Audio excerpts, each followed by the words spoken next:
Host. Oh, you got a little light? I've always had it because the closet. You guys told me to get one. Remember? Oh, I was very. Remember, I was grainy. Okay. Now you're. You don't spooky. remember that? Huh? Now you're spooky. Hold on. Oh, there. Natural, baby. It's literally. It's in a sock. I work in the business. All right. You can scream whenever you want, man. Read all about it! Jesus. Extra, extra! Alex Baldwin not in the news this week. Alex? We chose not to. Correction, right? That was the fastest to a correction ever. You called him Alex Baldwin. Did I? Yeah. Let's do that. Every week, how many words till the first correction? Wow, that's a new record. Wow. Yeah, that was good. What do we got? I apologize. My voice will undoubtedly go. I'm congested. I guess this head cold, some call it COVID, is lingering. So I apologize to the listeners. I'll do my best. I got to get my COVID test today. I was exposed on Monday. I played in a golf tournament. It was a charity fundraiser for the Emmys. They're starting scholarship funds so that young people, ready for this, can get started in the business. So that people who dream of working in TV can do it. Is there a barrier to just moving to a place that has TV and trying to get coffee for someone? Here's the barrier, and this is why it's a great program, is if you people talk about, like, why aren't there enough black directors and why aren't there enough transsexual head writers and all that? And it's like, well, what they're doing now is they're just finding people and they're giving them these jobs, and a lot of times they haven't had the training to do it, including the Alec Baldwin, like the woman. And so you're against minorities coming into the business. We know that. You've made it very clear. So what you need is a pipeline. You need people, because you're working for $500 a week when you're getting coffee for somebody, and you're living in a city where you got to pay $1,000 a month in rent. So it doesn't work. And so these scholarship funds help people that are more diverse. I'm glad you said pipeline instead of railroad. Oh, hey now. There you go. By the way, there's nothing racist about that. It is a, whatever. Go ahead. I'm going to take a glass of water. Did you read The Underground Railroad or see the TV series? No, I know how it ends. Yeah. And you could say it's a happy ending. It's not. It's hundreds of years later and still not a happy ending. No. Yeah. No. Oh, boy. We got a big day tomorrow, Mike. Holy mother of God. Well, it's really today, Greg. No, today. This is the Sunday papers. Today's Sunday the 31st. Happy Halloween, everybody. That's right. Yeah. Halloween was for many, many years my favorite holiday of the year because it was just always the best. From ages 5 until probably 25, maybe 23. Yeah, when you were gay. It was so fun to dress up as a woman every year. Well, did you ever dress as a woman for Halloween? Did you ever go down that route? No, and I can safely say none of the other days of the year either, unlike you. I would know, but just so you know, I think I've told this story before, but just briefly with Caitlyn Jenner, I asked her, I go, when did you start acting, on your feelings of not being a man? And she said Halloween was my favorite holiday because it was a built-in excuse to dress like a woman.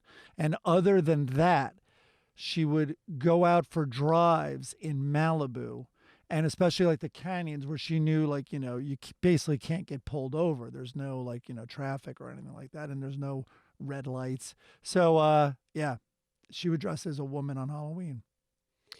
That's why I like Columbus Day, because I get to be racist. I really embrace it. I guess we're Thanksgiving. So today's Saturday, but tomorrow we're going to the Chargers game because our great buddy Pete Scott hooked us up with tickets. You've already crapped on them because the tickets aren't good enough for you. I'm bringing some tissues for the nosebleeds when we're sitting in the seats. Yeah. You asked if the ticket came with a parachute? Yeah. You did, You know, and but I love sneaking down ever since I was a kid. You know, getting shitty tickets and then like working your way down and ending up in amazing seats. That feels so much better than just having great seats.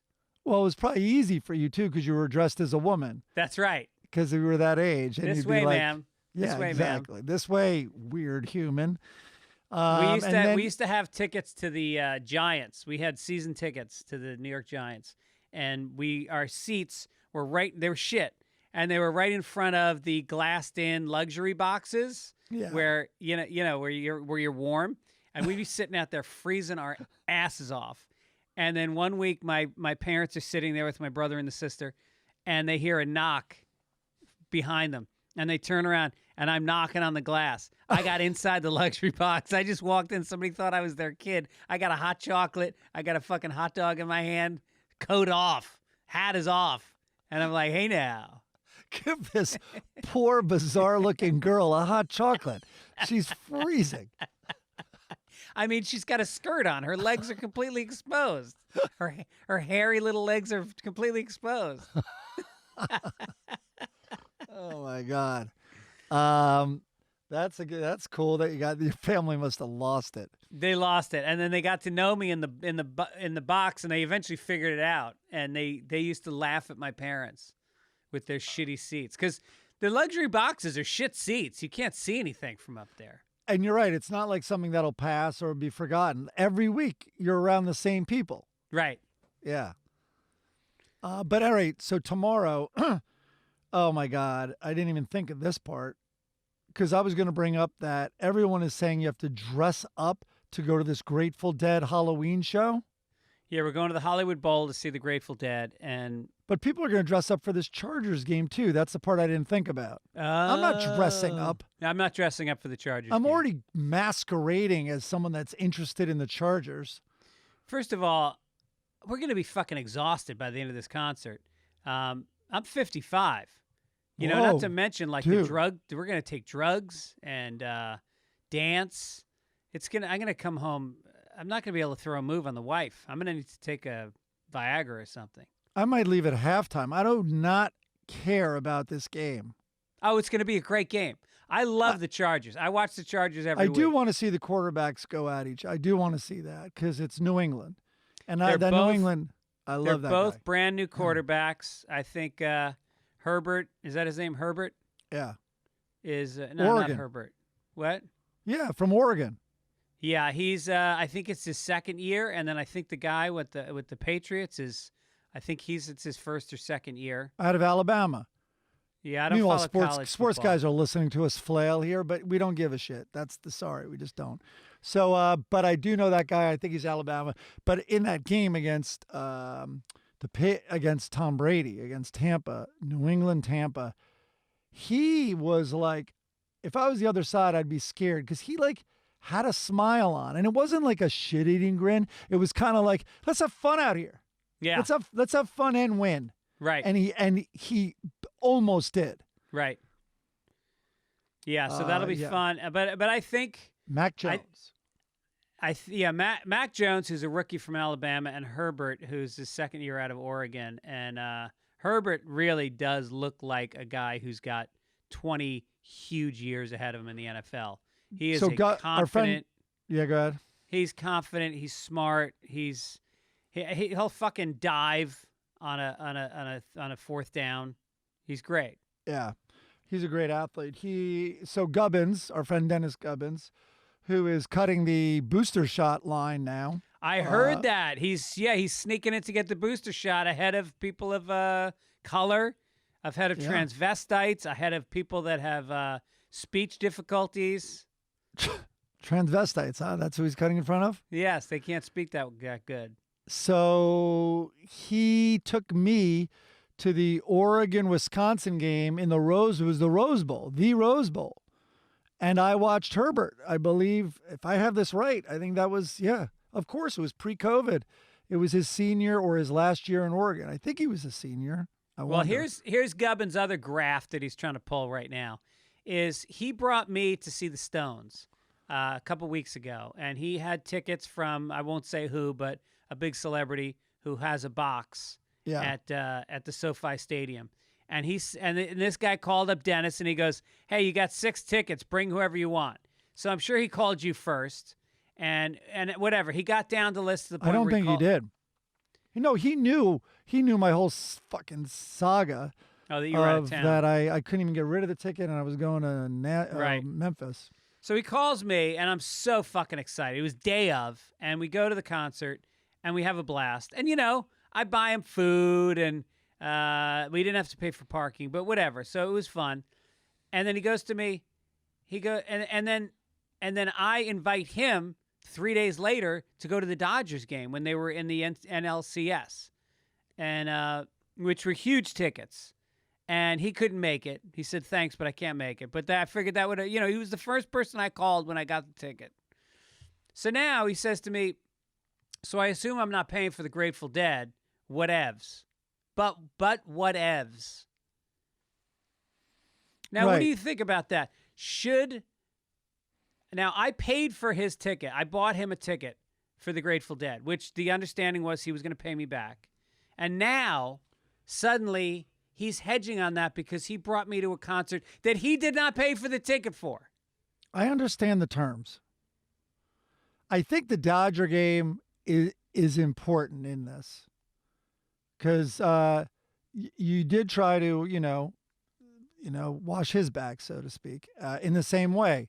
Because the I think you shampoo Dodger his back more than you wash it. It's a thick lather back there. Let's face it. So anyway, because your Dodger tickets were free to you also, so that was like an in-kind gesture. I think he should pay for the Dead tickets. There, I said it. Okay. Maybe I take it back. Well, here's a night. What if he just got you mushrooms for free? I already got him. Oh, you headed him off at the pass. All right, let's move this podcast along. What was that song? Oh my God. Tony Kakase, who is a guy who has given us great songs in the past, has thrown down the gauntlet to John Cabrera. John Cabrera is a guy that gives us highly produced, incredible songs. I think he's given us 9 so far. First of all, everyone out there, these songs, we've never not had one. And then the artwork also, but just these people who are engaging. And then, of course, the artwork, we put it, I know I chose the second most popular, but we put it on a mug. And we just want to thank you. We started this during COVID. I don't think we thought it would go this, and we haven't missed a week. We have to talk about that, by the way. I'm in Michigan next week. So we have to talk about that. But anyway, thank you guys. And Cabrera and Kakase, is that his pronunciation? Yeah, and Kakase has kind of said he's shown his respect for Cabrera by saying that he is challenging him with this week's song, and he matches the challenge. This is very much like, remember when the Beatles put out Sgt. Pepper? And the Beach Boys put out Pet Sounds first, and then the Beatles heard it. And they were so inspired and challenged by how great it was that they put out Sgt. Pepper's. Yes. Although I think they ended the album before that. What is it? Tomorrow Never. They had already started their acid-influenced Sgt. Pepper's sound and all that on the album before. Right. I'm just brain dead right now. Oh, we're going to talk about the Beatles later. That trailer, man, we're talking about it. But anyway, this song is so good. And again, this is not to intimidate people that want to write songs for us. We also celebrate something that you did on your fucking computer with a ukulele and a girlfriend who sounds like a bear. Whatever sounds you got, send them in. We love them all. And we play them all. Well, not all of them, obviously. Some of them are really bad. So send them in. fitzdogradio@gmail.com. Also, the logo from Matthew Bain this week. That animation is very nice, isn't it? It's very cool. We had gotten a sneak peek of it, I think, last week, maybe. Or it came. You sent it to me. Yeah. Yeah. Just to clarify what I was saying. Yeah. At the end, the last track on Revolver was Tomorrow Never Knows. And that was like the stepping stone, if you will, to Sgt. Pepper's, which came out, whatever, the next a couple of months later. All right. What do we got? Corrections. We got some corrections. Oh, Mark we Stanger do? says, I love the podcast. Just a trivial correction. Last week, when talking about how cheap Burger King is with his app, Mike said economies to scale should be economies of scale. Great point. Great point. Blizzard of Oz says the IBM chess computer is called Deep Blue. Oof, I might have said Big Blue. Is the nickname for IBM. If you guys just keep talking, you'll get it right eventually. No, clearly we won't. Unless our continued talking is the corrections section of the podcast. Yes. I will be coming up. Folks, San Francisco Punchline. I've been looking forward to this date for months. This is my first or second favorite club in the country. It's November 4th through the 6th. Go to tickets at fitzdog.com. And then dates coming up in Boston, Portland, and Lexington, Kentucky coming up soon. Don't forget the mug. Christmas is coming. The Sunday Papers mug. Just imagine yourself pouring a hot cup into a giant 14-ounce mug and kicking back Indian style in an overstuffed chair, cat in your lap, naked woman masturbating in front of you while you listen to the Sunday Papers. Come on. Wait, that was distracting. What happened? Think of the mug this way. If you're on the fence about the mug, think of it this way. We have kept this podcast free, and this is one way. Now, meanwhile, this is how much money we make on the podcast.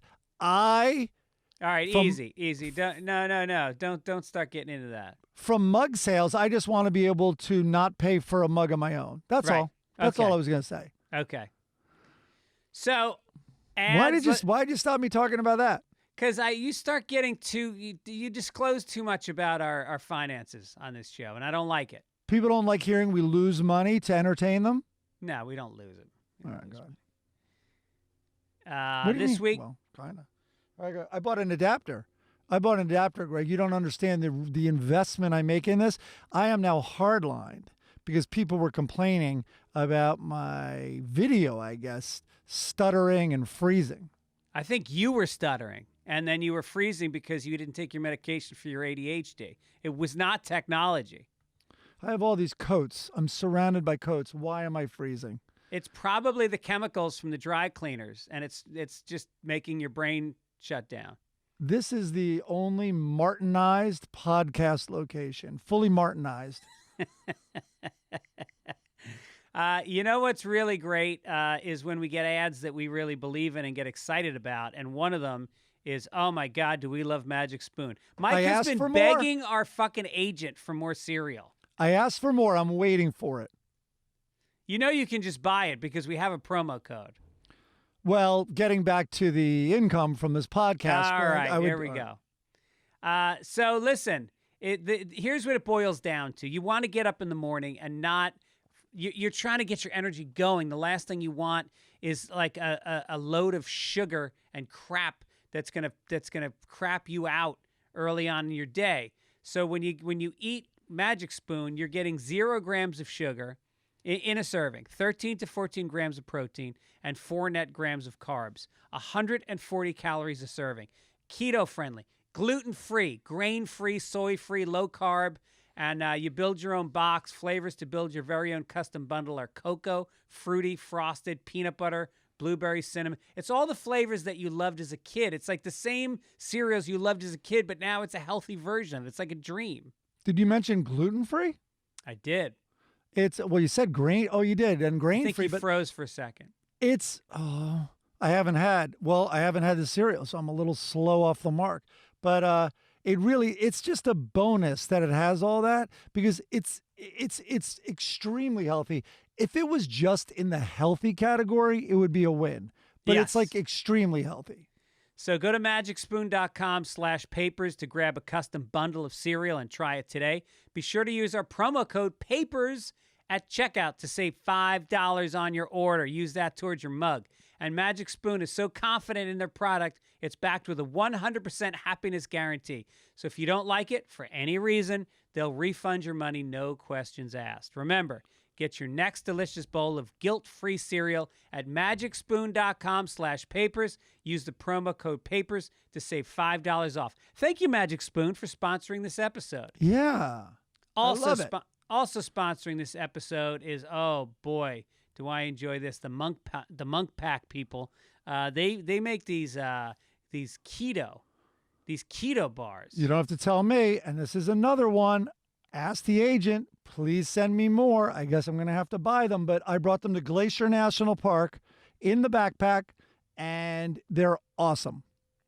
They've got less than a gram of sugar in each bar, or 1 or 2 grams of sugar.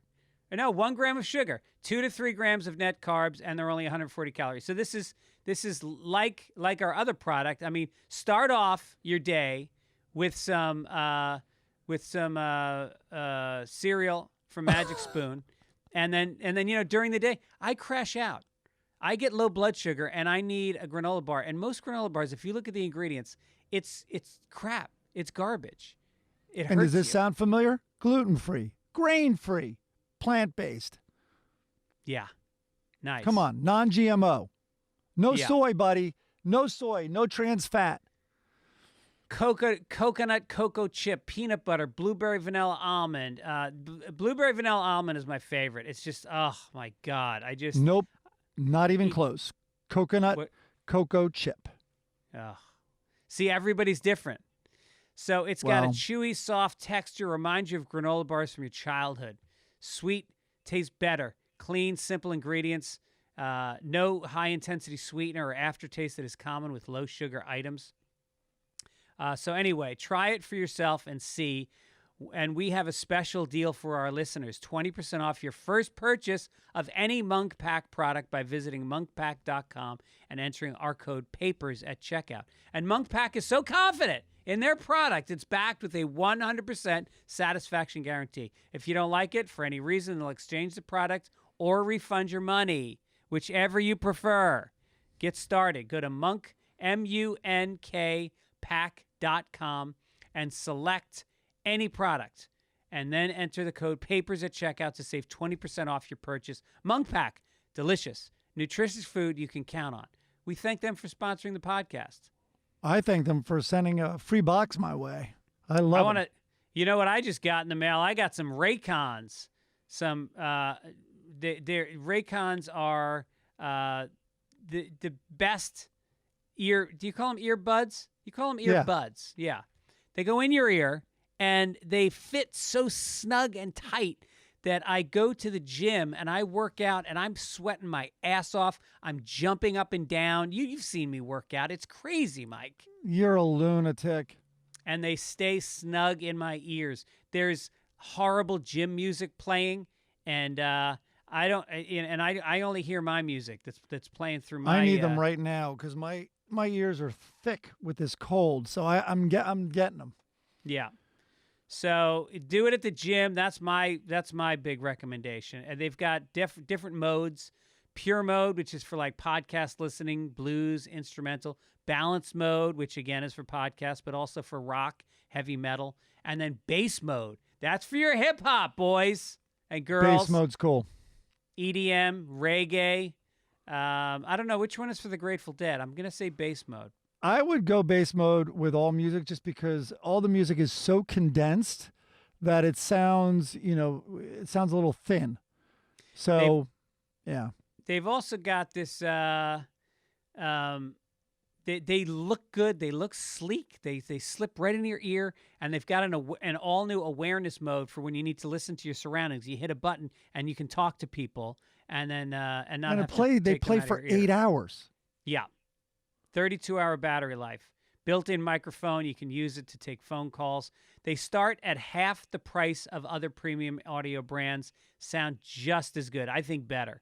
And Raycons come with a 45-day happiness guarantee. So right now, Sunday Papers listeners can get 15% off their Raycon order at buyraycon, RACON.com/papers. That's buyraycon.com/papers to save 15% off Raycons. Buyraycon.com/papers. Okay. A lot of ads today. Yeah. That's some money for you, Mike. All you care about is the money. No, I care about robberies in New Jersey also. Oh, what happened? Oh, Front page. front page. Extra! Extra! Read all about it! Extra!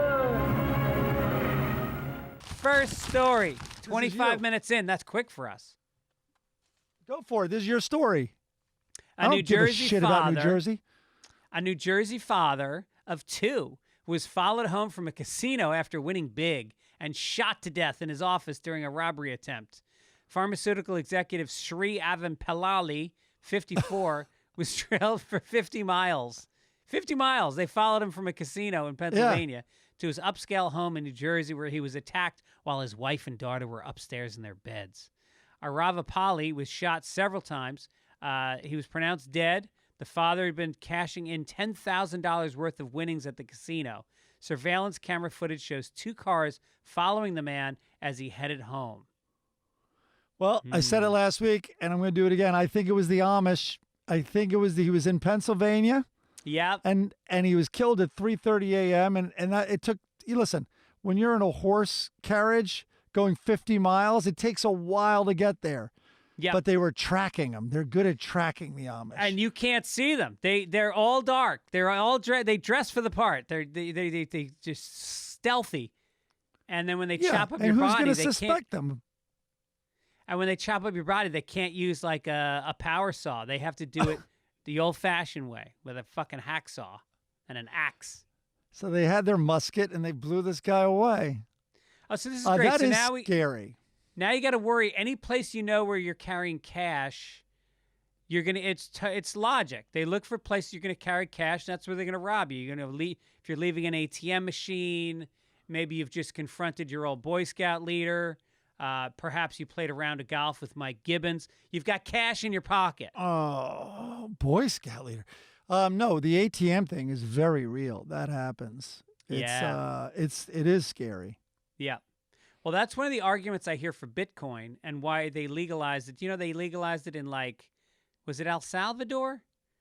It was a poor Central American country legalized Bitcoin. And the reason why is, say you've got your gardener or your housekeeper is, undocumented, and they're sending money back to their families back in wherever, Guatemala. They wire the money, which costs a lot of money. To wire money on your end, you got to pay a certain commission, and then they pay a commission when they receive the money down there, and then they got bandits that follow them home because they know that they just picked up cash and they get robbed. So with Bitcoin, people can just transfer it on their phone and not have to worry about getting robbed. Wow, there you go. Yep. Also, you can. Well, they're going to tie your grandmother up in the basement and get that. Yeah, right. Get that PIN code from her. I don't think they have a lot of basements in El Salvador. Wait, is this culture too poor for basements? Too poor for basements. Okay. The story of El Salvador. There's no basements in Los Angeles. None. There's a few. Crazy. There's a few, but they're exceptional.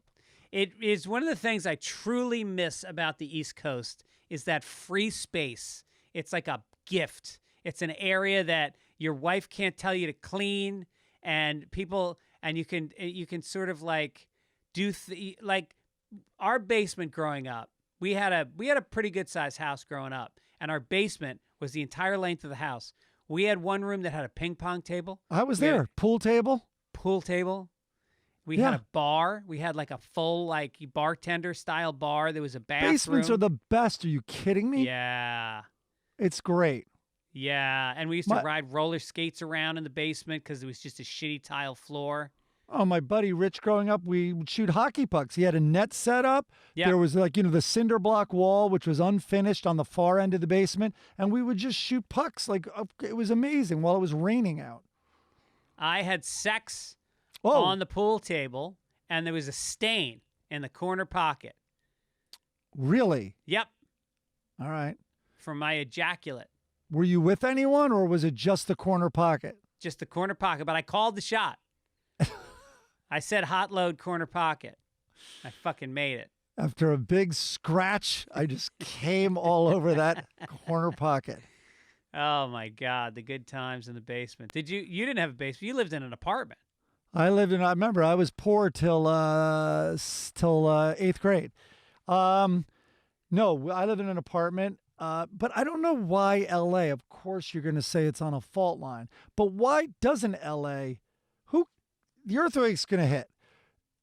Is the basement worse off than the house that's on the ground? I don't understand it. I don't understand it either. I'd love somebody to explain to me why there's no basements in California. Maybe you can write into the show if you There's have any no insight on water this. to be afraid of. In other no words, water. digging down. Because in There's the no East Coast, moisture is a huge issue with basements. Yeah. There's mold. You really have to build the basement very to code and seal out the moisture because there's what you hit water when you dig like 3 feet down. I think it might have had something to do with a lot of the building in California was done cheaply. They didn't feel like the square footage wasn't worth so much money that they wanted extra square footage by making a basement. They just slapped homes up. But When that you doesn't look- explain the new homes. Well, you know, listen, I bought and sold homes in Los Angeles. When you look under your house in LA, you know that literally it's like the house is on cinder blocks. Yeah. And then a huge code passed where everyone had to retrofit their houses because before that, almost all the houses weren't even attached to said cinder blocks. Yeah. They were just sat on them. Yeah. And then earthquakes would happen, and the I guess they were like 2x8s, whatever the beams were under the house would like shake off of the cement like foundation. Yeah. So what was the big earthquake? 93? Was that the one 4. that really 94? I don't know if I've told you, we are overdue. I don't know if I brought that up. Wait, I overdue. haven't in a while. Wait, we're not talking about the stock market right now. The other shoe is dropping. I'm telling you, if there weren't more signs now, I mean, please. All right, what do we got? Oh my God. I just got a text from Evan Dunsky. They're going to spend the entire winter in Vermont. Why wouldn't they? It's heaven on earth. Oh my God. There's moonlight up there. Joe Biden is in the news. He met up with a guy. Maybe you've heard of a guy named Frank, Pope Francis. They had long Latino. talks on climate change, poverty, and the two most prominent Roman Catholics in the world ran into overtime, and they had a very personal discussion. They talked about his son dying. They joked about aging. Biden wears a rosary and attends Mass weekly, yet his support for abortion rights and same-sex marriage has put him at odds with many U.S. bishops, some of whom have suggested he should be denied communion. Biden said he and Francis did not discuss abortion, but offered that the Pope said, quote, he was happy, I'm a good Catholic, and I should keep receiving communion. He thinks that's what he said. He doesn't understand a word of Italian. He's Or not Spanish. Italian, you idiot. Or Spanish. No, but I saw an Italian translator this week with Biden, but I guess that's because he was there. Well, you know Vatican City's in Italy, right? How about Latin? Why don't I say Latin? Okay, that's a good one. Because no matter what, Francis speaks a lot of Latin. You remember my dumb joke about Pope Francis? He's Latino. And of course, all humans are his sons and daughters. And yet his brother, Carlos, somehow has more children. It's a racist joke.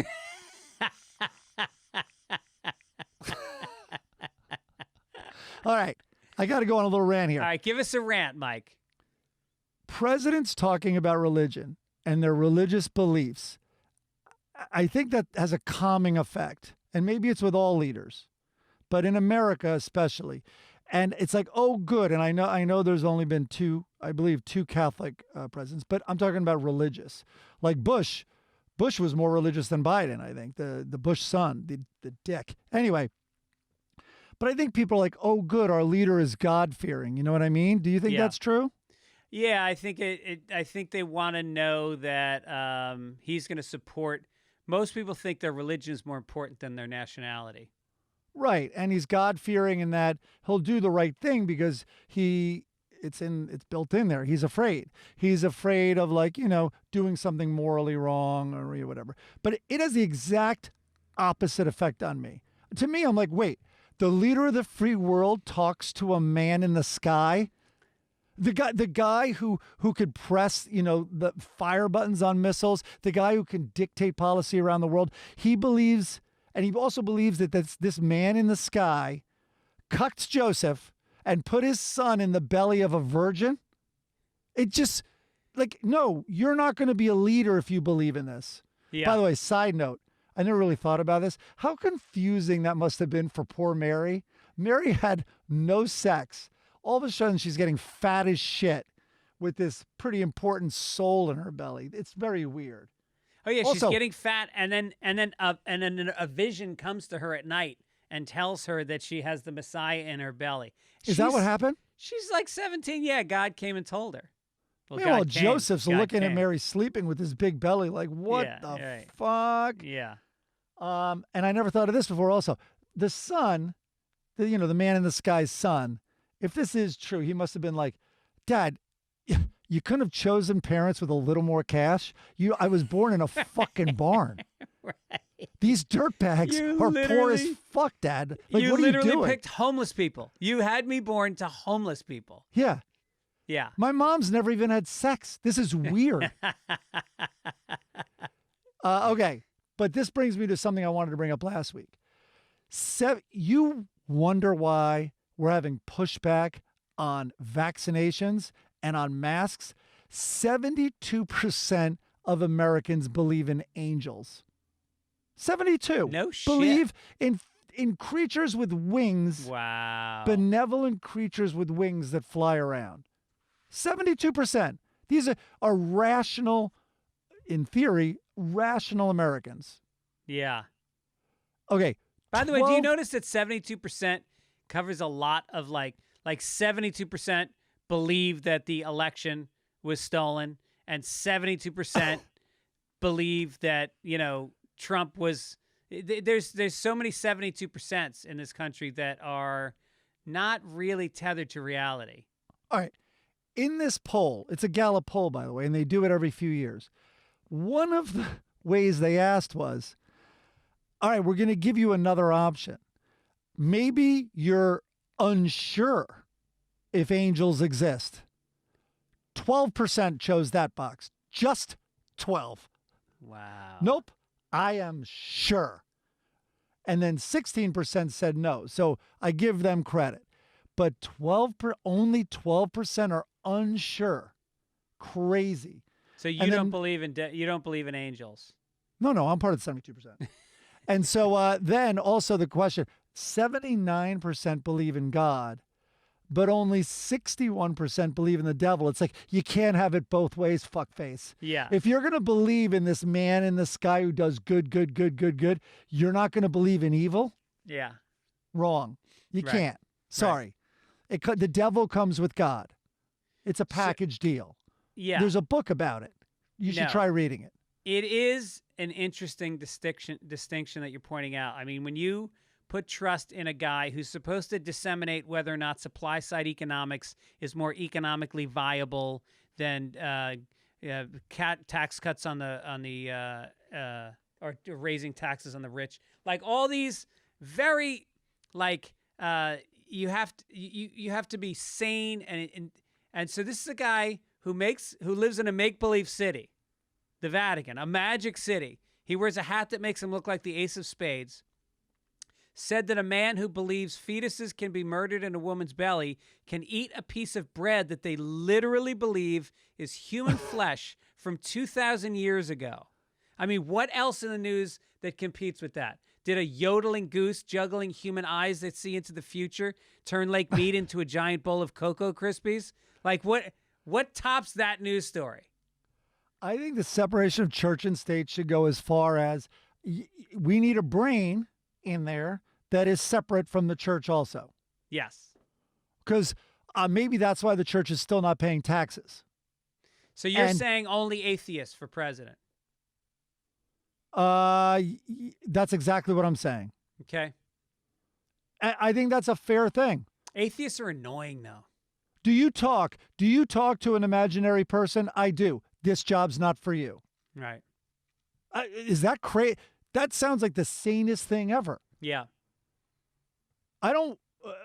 Also, God forbid this guy now gets ideas who believes in this man in the sky, as they say, with God on his side. You think he's going to feel sorry for what he thinks are evil people and wiping them off the face of the earth? Yeah. No way. And It's a mission. Do you believe in this make-believe guy and this book that was written 2,000 years ago? Do you believe in it so much that every week you're willing to write a check to an institution that is paying off victims of pedophilia? Because if you starve the church and they don't have the money, they will not be able to pay off the victims, and instead the victims will press charges and the priest will go to jail.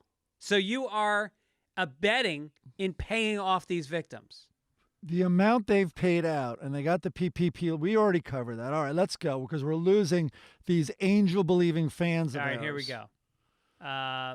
Let's get Meta. to Facebook. This is the story everybody's waiting for us to talk about. Facebook changed its name. Mark Zuckerberg announced that from now on, they'll be known as Meta. Which is such a fucking pretentious name. Like, anybody that's ever said Meta, not anybody. There's been certain circumstances where Meta made sense, but it's an overused word by pseudo-intellectuals. Yes. During his presentation, It replaced organic. Go ahead. he explained how he wanted the company to transition from a social media company to a metaverse company. I've never met a person under 35 who uses Facebook. Wait, what's your other one you said?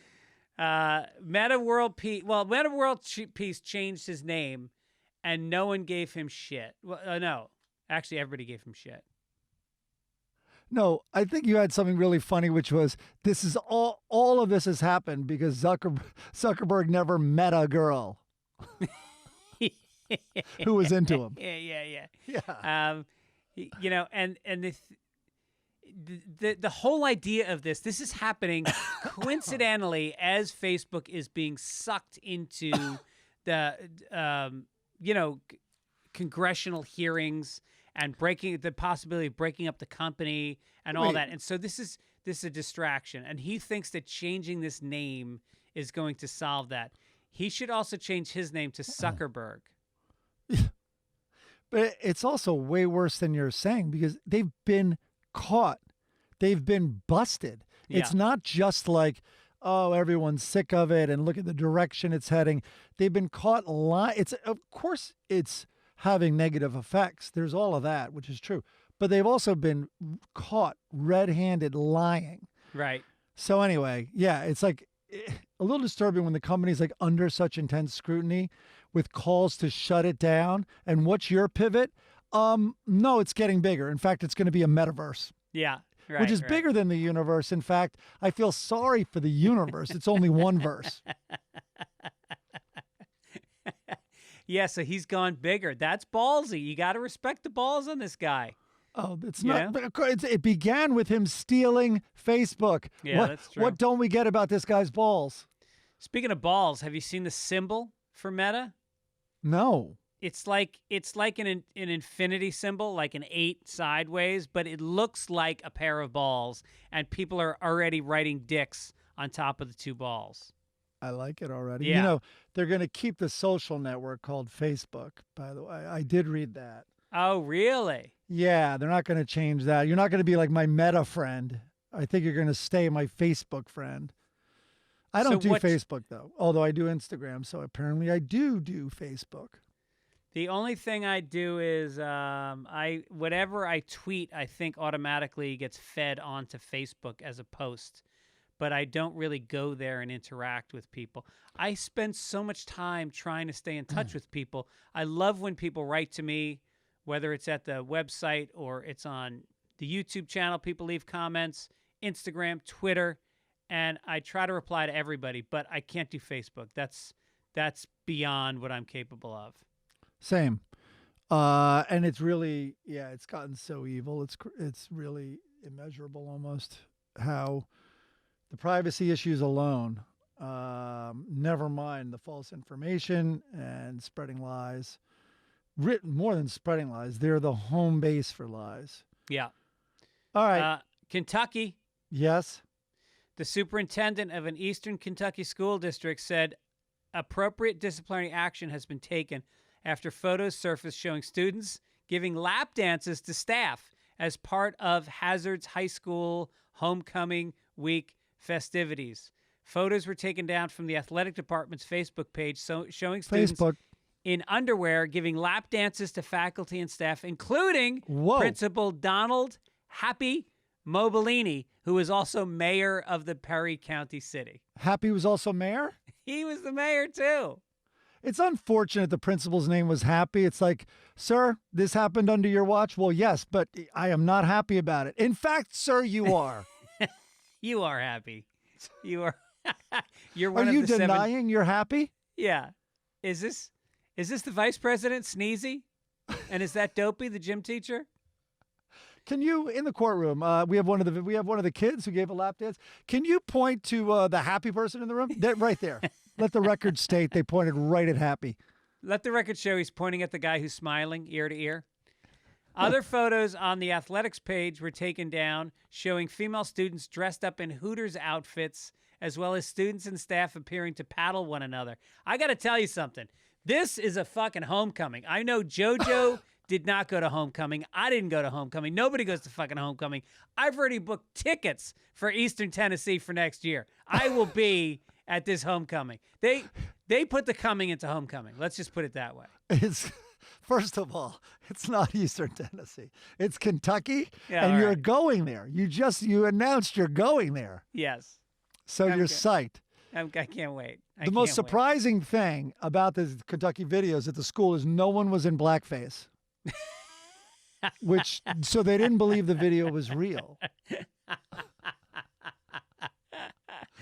Also, I think this school is like, oh, wait, hold on.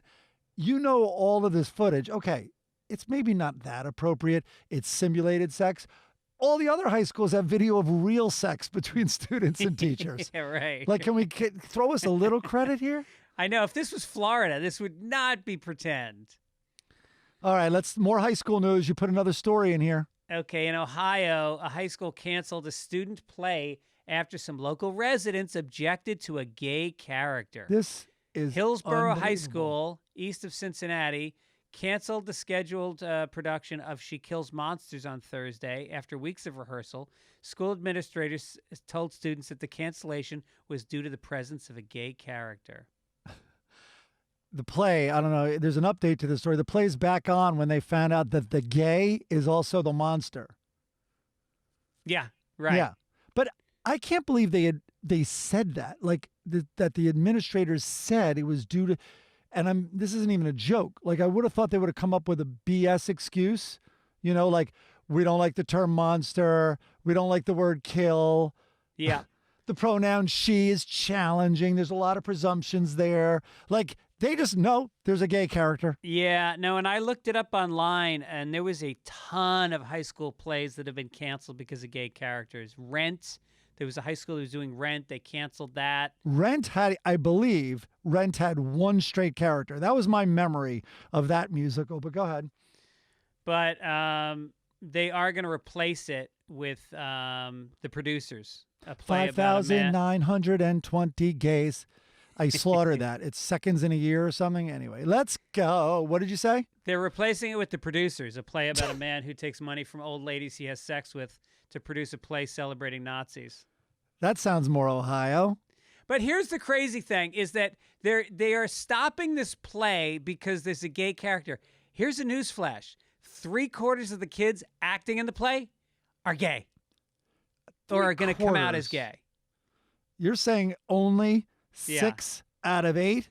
Right. All right. Local news, that's your thing. Oh, look, there's nothing in it. Well, there was no local news. Well, there was no local news. There was my entire neighborhood was shut down for 12 hours on Tuesday because some guy, there was like somebody stole a car and then they smashed it into Staples and then there was a shootout And What? then they fled in 3 directions. The cops couldn't find any of them. They closed the entire neighborhood down. We had a friend come over our house because she wasn't allowed to go to her block to get to her house. She was out walking her fucking dog when it happened. Okay, so you have this and you decide, nah, I'm not going to write that in the local news section of the podcast I do every week. I forgot. I have a fix for this. I'm going to pretend I'm doing the podcast today from Ohio, and let's just move that last story down to local news, There and we then go. we're set. All right, nice. And now it's time to move on to entertainment. Entertainment.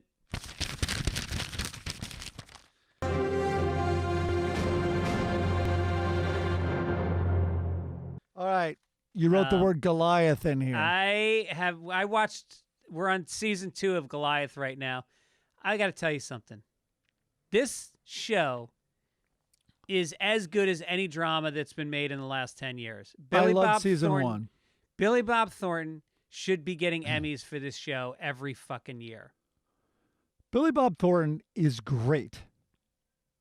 Yeah, I really can watch him in anything. Oh my God, that heartbreaking one where they found the money in the woods, plane crash or something. Oh, right. Oh, He's so subtle and so interesting and cool. He's just, some actors are just cool. They're just and fucking he's cool. funny. James Caan. There's certain people that just possess a coolness that you can't fake. He's cooler than Khan. There, I said it. And you know what? I'm so glad he wore blood around his neck from the hottest actress in the last 30 years. Yes. Was that crazy? If she told me to wear blood around my neck, I would have worn blood. If she told me to tattoo her fucking name on my neck, I would have done it. He went all in.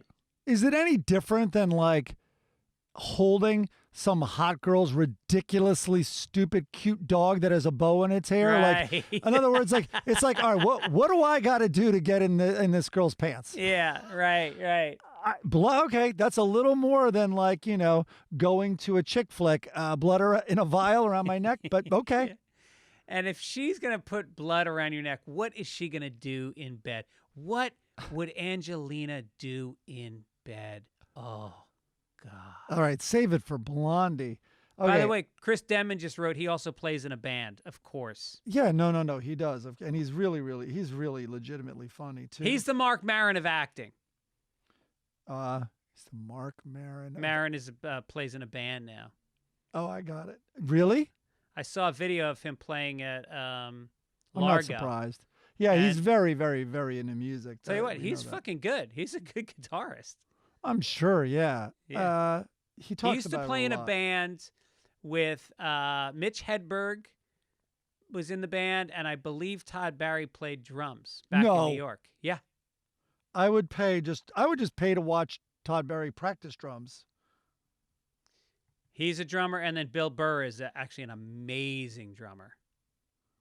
Who is? Bill Burr. I didn't know that. Oh, yeah. He's got a kid at his house. He's been playing his whole life. He takes a lot of lessons.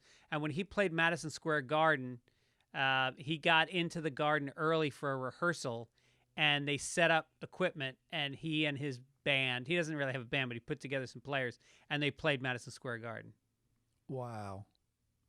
All right. I've seen a lot of, I guess 'tis the season to see really disturbing movies. All right. I saw this movie Titane. I don't think I talked about it last week. Do you know about this movie Titane? No. All right. It's similar to, there's another movie going around, Malignant, I think it's called. And it's very similar in disturbing ways. But last night, it's now available to stream. Have you heard about this movie Lamb? No. Okay. I would taper the edibles a little. I would pull back a little on the edibles before watching Lamb. You'll start to question everything in life. Is it gory or it's existential? That's interesting. I would lean more. Definitely, no. Gory is not a consideration. It's definitely leaning more towards existential. I don't know if that's the right word. It's I can't say anything about either one. It's immediate spoils. just know if you want to go on a, and Lamb is way better than Titan. If you're All right, going to I'm gonna watch prioritize Lamb. I'm going to watch Malignant. Lamb tonight with the wife. I liked Lamb. It's really well done. It's foreign. But there's hardly any words, so don't worry about subtitles. There's no joke. 2.5, 3 minutes sounds like it's not that long. That's a long time for no dialogue. That happens all the time in this movie. Yeah. What language is it?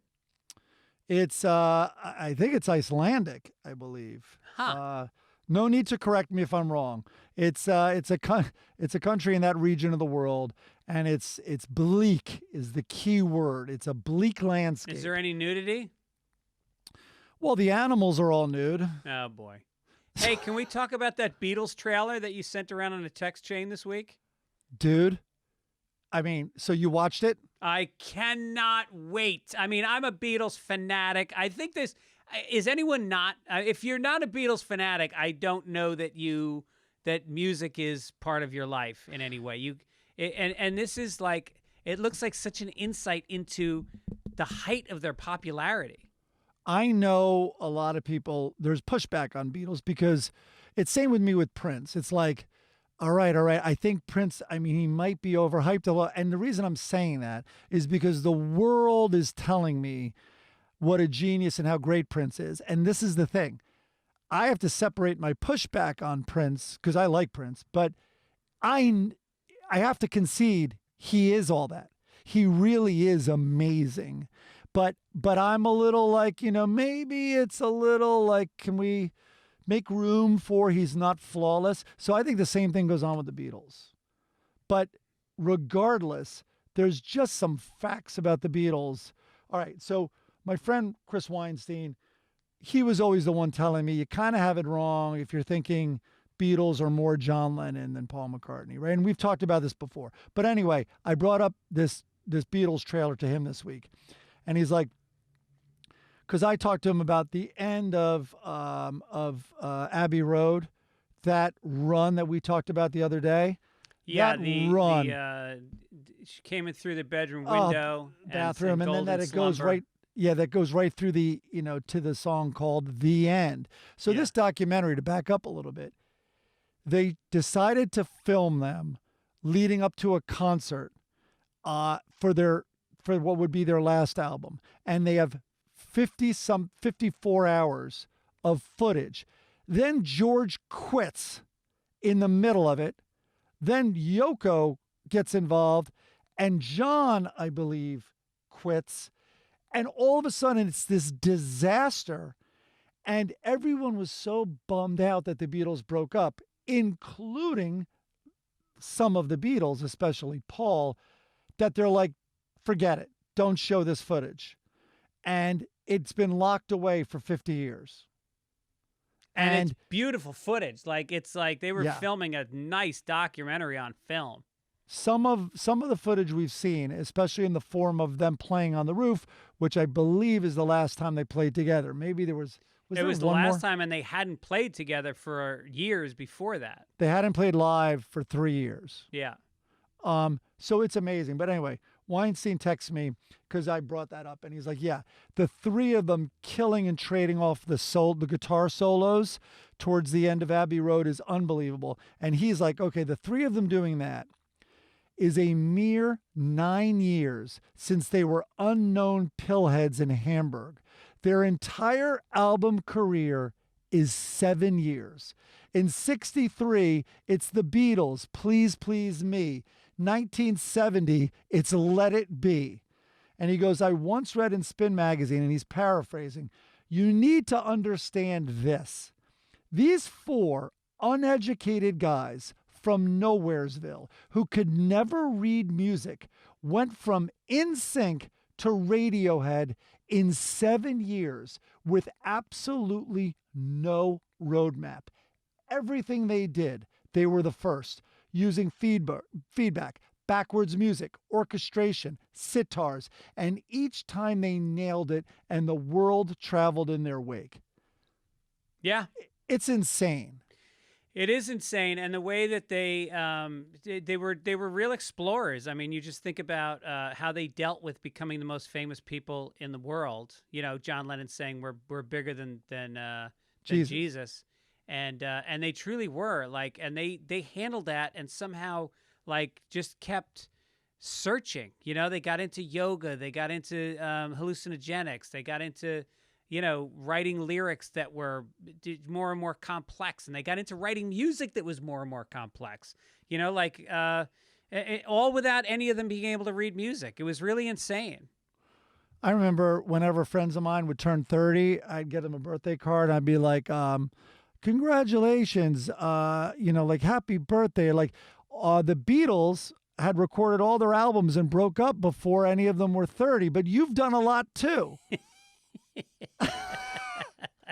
Yeah. Like that I think like one of them might have been 30. I know there's going to be technicalities, but generally speaking, the Beatles were over before those guys were 30. And if you look at them, they look like middle-aged men at the end. I know. They had been through divorces. They had gone to India to find themselves. They had been through drug habits. They were the biggest band in the world. They backed away from being the biggest band in the world. Like all of that. Yeah, right. In their 20s. Speaking of bigger than Jesus, Chappelle, let's touch base real quick because sure. Here's something. In a case of instant karma, the trans activist who has made media headlines for staging a walkout at Netflix against Dave Chappelle's comedy special has been called out for old racist tweets. Well, Ashley Marie Preston. She came under fire while planning a walkout with Netflix employees over his jokes about trans and LGBTQ communities in his special The Closer. She wrote, she texted violence against, quote, homophobic against gay guys, violence against, quote, ass fuck boy, dick rider, banished, quote, that faggot fucker, and bragged of performing actual violence on, quote, this Asian bitch's head. And let me read you some of the tweets that she sent. She had a real fucking problem with Asian people, and I would say wrote the kind of things that really incite violence against Asian people. Well, to be clear, I haven't seen these tweets, but just from what you've said, in her defense, she's really she doesn't like Asian bitches. She wrote, hold on, I'm pulling this up. Oh God, it's got to fucking download now. Oh boy. Wow, I did not know this. That's not cool. That's not right. This isn't right. Oh, shit. Also, someone wrote us, by the way. I read one of the things you forwarded me. Someone wrote us that Mike's going to keep defending Chappelle's art, but meanwhile, and I think this is what they said, but meanwhile, he's not recognizing that it's offensive to this community.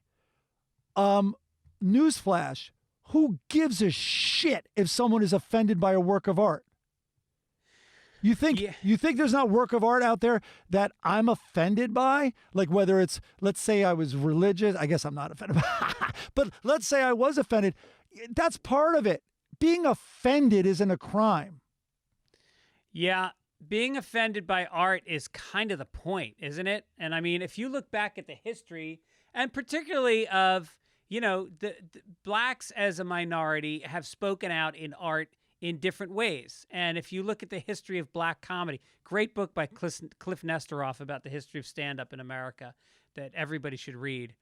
But you look at going back to Moms Mabley, going back to Red Fox, going back to Richard Pryor, they spoke out in a way that was, I'm sure, offensive to a lot of people. But you know what? It's like, are you going to ban every movie on Netflix that depicts a world that goes against your particular genre or your predilection? What is it? Predica. I stopped listening to you. I'm looking up this email so I can quote them.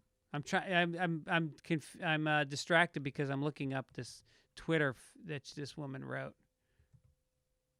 Okay, we're both looking up stuff, guys. If you want in the podcast now, look something up on your own. Well, we do this. All right, I'm not looking it up, but that was the person's premise who wrote in that that I'm not recognizing that it's offending this whole community. It's like, that's not your argument. Your argument should be, which I don't buy, is that he's inciting people to violence against this community. Okay, now that's a conversation. Right. That they're offended. Who? Tough. How offended were Asian people when she wrote, this Asian NIGGA on Subway got a fat ass. He almost looks like bitch from behind. Then she wrote, just broke my phone on this Asian bitch's head. I have Asian friends, but they some motherfucker weirdos sometimes.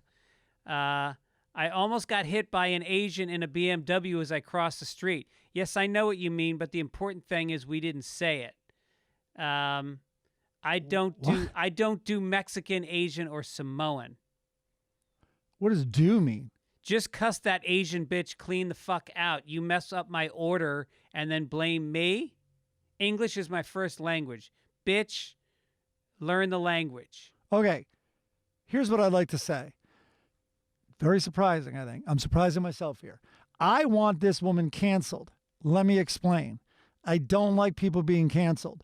But if your job is looking out and being a watchdog and a guard for discrimination and on racial and sexual levels, and this is in your brain, this is who you were at one point or you still are, no, this job should be canceled. Yes.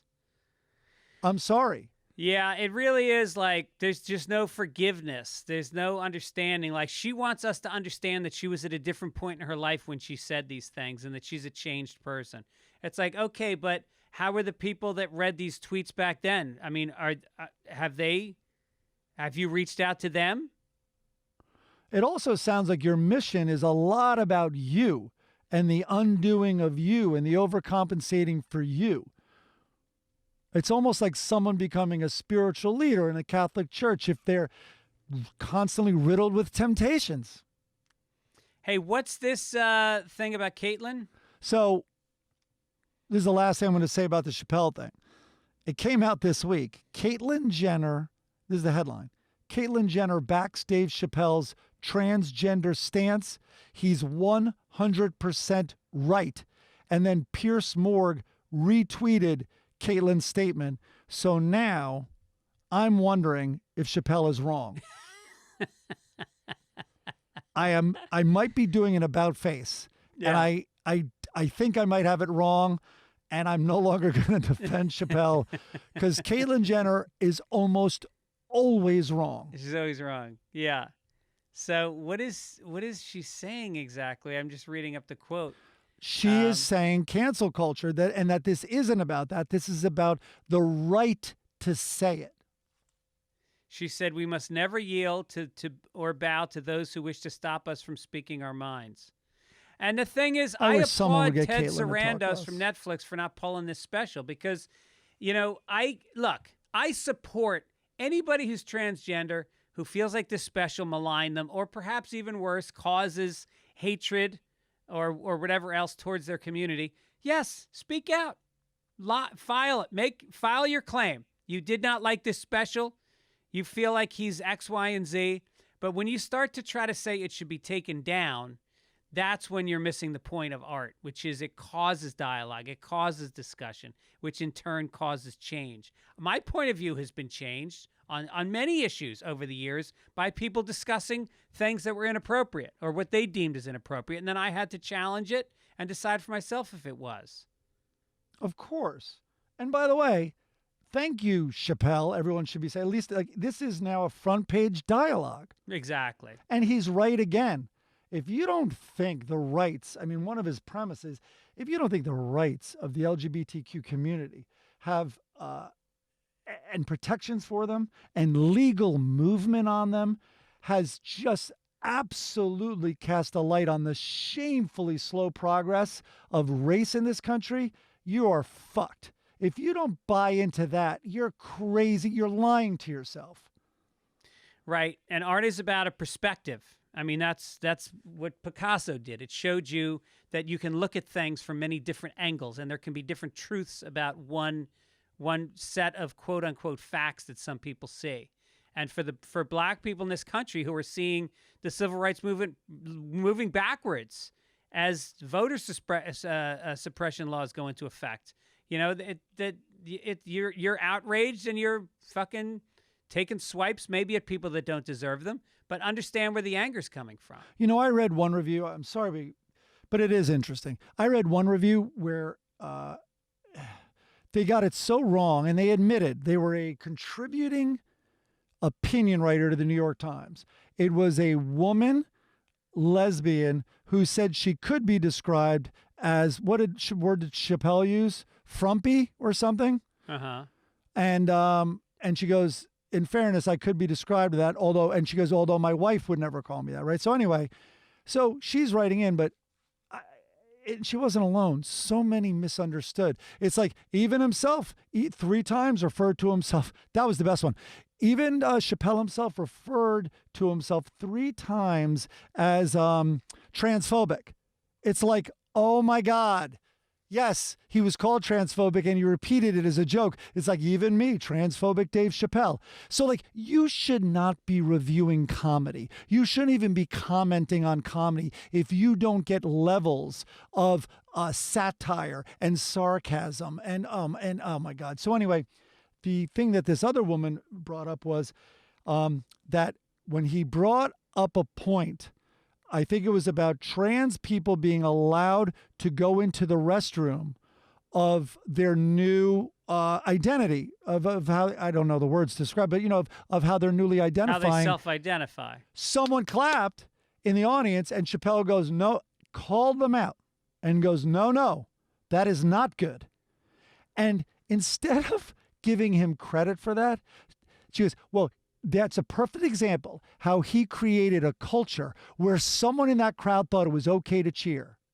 It's like, that's your take on what just happened? Yeah. Now I understand, like, the fake news, and like, you can't believe, like, you and I watch the same thing, and that's your takeaway? It's Chappelle's fault that that person clapped? Right. I forget. Somebody said something like a long time ago that once a movement loses its sense of humor, they're lost. Speaking of lost, let's go to Florida. Let's go to Florida, Mike. Talk about a community that's lost.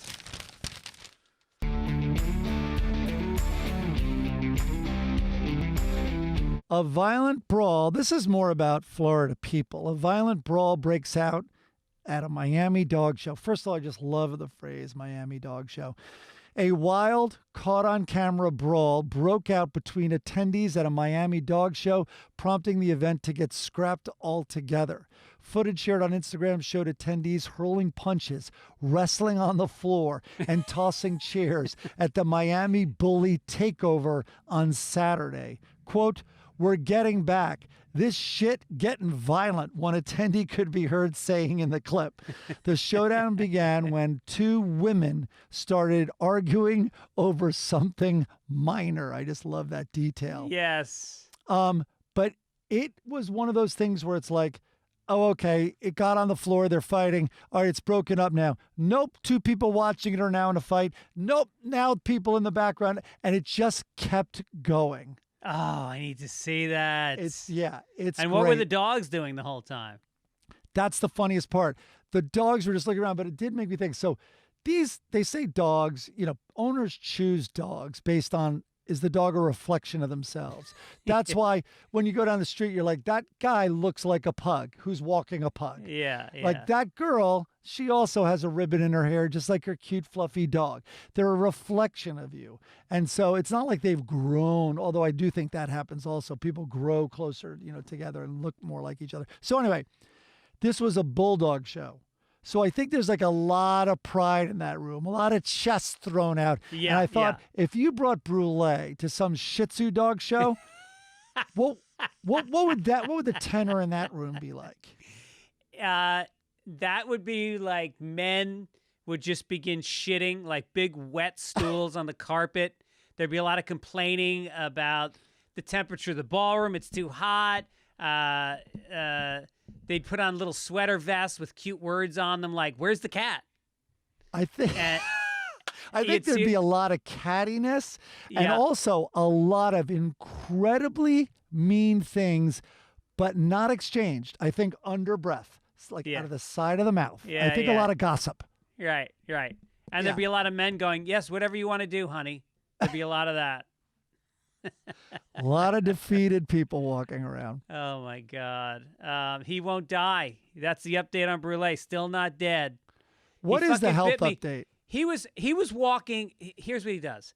If you're in the kitchen cooking, he sits in the center of the kitchen. If you are in the bathroom brushing your teeth, he stands between your feet. But then if your foot touches him, he bites you. And so I walked into the TV Go room ahead. last Go night. ahead, touch it. I dare you. Go ahead, touch it. I walk in, and then so he walks ahead of me into the TV room, and my foot hit the back of his leg. I didn't kick him, but my foot hit the back of his leg. He spun around, bit one foot, then bit the other foot, and then bared his fucking teeth at me and growled. And we had a stare down. How is he not kicked through an open window at that point? I don't know, because I'm not afraid of him, but I'm trying to de-escalate with him always. I just want him to die. Just fucking die. Okay, new section in the Sunday papers. Every week we're having a section called Brule, and we're checking in with you. Because how long do you, if actually right now, if you had to place like you and I were going to bet $40 on over under on when Brule dies, what's Well, the date or he's year? He's 15, and if you look up life expectancy for Alasa Opso, Oh, is that what he he's- is? he's old. He's old. Okay. Denman is writing that dog could live another 4 years. It's possible. The dog could live another 4 years. I think, Not if he bites me. and it also begs the question of, like, if a dog is biting people, should he not be put down? If it's a puppy, that's one thing. But if it's a dog who's 15 years old who could really injure somebody, do I have an ethical responsibility to put that dog down? So, right. Yes, he bit you do. Tom. He's bit all of our kids' friends. He's bit all of our kids. Whatever fodder you need to rationalize killing your dog, I would just take it and run. Do it. By the way, have you ever seen like someone come in with a scratch on their face and you're like, oh man, what happened? And they're like, oh, it's my cat. Yeah. If I had a cat and you ever saw me with a scratch on my face, this is what you should say. I'm sorry your cat just died a horrendous death. Because you can safely assume I strangled the fucking thing. Yeah. I don't think that's bad. It's defensive. There's no getting upside. my kicks. There's I'm not no getting my upside to kicks. this.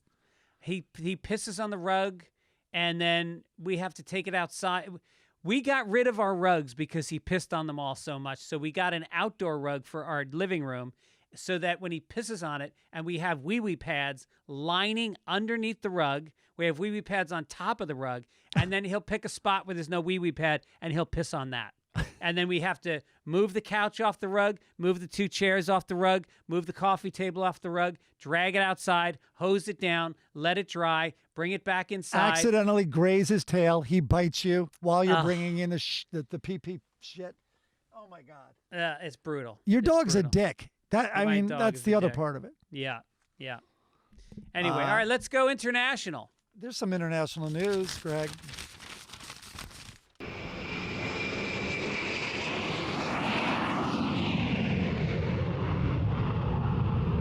Okay. First after burp. The United States has issued its first passport with X as the gender marker. The United States has issued its first passport, with the X gender designation, marking a milestone in the recognition of the rights of people who do not identify as male or female. Okay, Dana Zim, ZZYYM. Officially, the last kid called for attendance in every class she ever attended. I don't know if that's her That's real the last last name in the phone book. I don't. Yeah, she's really trying to get that coveted spot, but I can't. They. I don't think that could be the real name. Aren't there? I'm ignorant in this way, but aren't there like terms in this gender world with ZZ? Anyway, I'm going to put an extra Y in that last name with a question mark after it. So anyway, Fort Collins, Colorado. Dana told the Associated Press it was their passport because the U.S. did not identify the person. Zim, who prefers a gender-neutral pronoun, has been in a legal battle with the government since 2015 over a passport. Zim said the fight for the passport with an accurate gender designation was a way to help the next generation of intersex people win recognition as full citizens with rights. There you go. Well, we've talked a lot about this, and it sounds like a lot. I mean, it's hard. Look, I don't know what it's like to be a trans person. This isn't a trans person. This is an X. This person wants an X gender. I don't understand how painful that must be. I try to be sympathetic of it. I think the reaction a lot of us just have is, it seems like a lot of energy to expel for what is it, 3 seconds where you just check something off on a form? Like, I don't follow it. I don't know, but couldn't one argue that someone has to be the first to move this? I mean, I think in 10 years, it's interesting. I was going to say, I think in 10 years, all passports will have that. I wonder if U.S. is the first country. Yeah.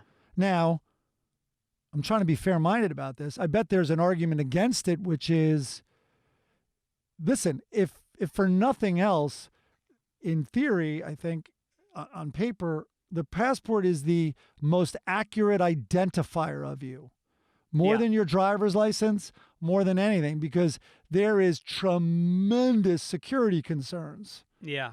And they need to, like, that's what everyone tries to get, a fake passport when they're trying to hide their identity. Yeah. But I think some immigration officers in tougher countries like Eastern European, I think they're going to smirk a little when they get this passport. Right. Oh, I see. Well, okay. Come on, do the accent. I can't do an Eastern European. How would you do it? I'm drawing a blank. We hope they would mind if I don't refer to you as they, because I can only stamp one passport and I can't tell my boss I let them in. It would fuck up everything. Or at customs, they have one bag. They're sharing a bag. No, that's they. It's a they bag.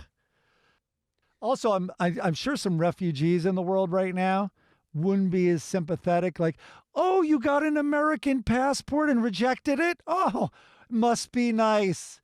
And then you sued them because there was a gender designation that you wanted more specific? Oh, okay. I would take a U.S. passport that identified me as a dog right now. Yeah. I'm starving and sleeping in a tent at a border. All right, I think we've talked enough about intersex issues today. And that's not me. That's a really unsympathetic refugee. So don't send your mail to me. Send it to the refugee camp on the border. All right. Let's do some sports.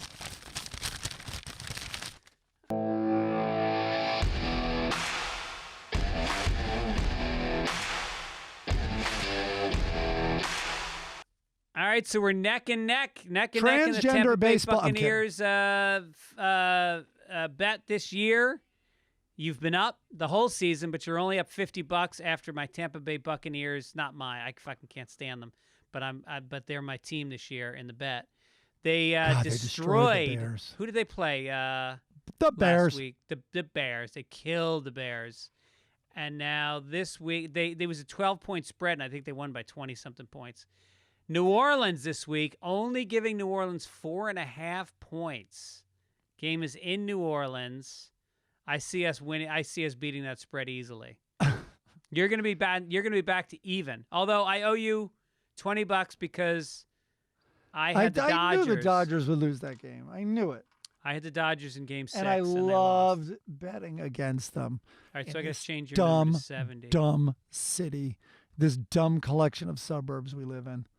We Yeah. love it. There's no water. We love it. It takes you an hour each way to work, which is 4 miles away. We love it. I don't get involved in my community because I'm just here to make a few million and then move back to Topeka, Kansas. We love it. All right. Another sports story. Australian footballer Josh Cavallo, which is, we're talking about soccer, has come out as gay. Jesus, another gay story in our fucking saying Sunday he's papers tired today. of this double life. Don't worry, we're not going to go into that issue. We're going to make it funny. He becomes the only currently active male professional in the world to do so. Now, I didn't write that line.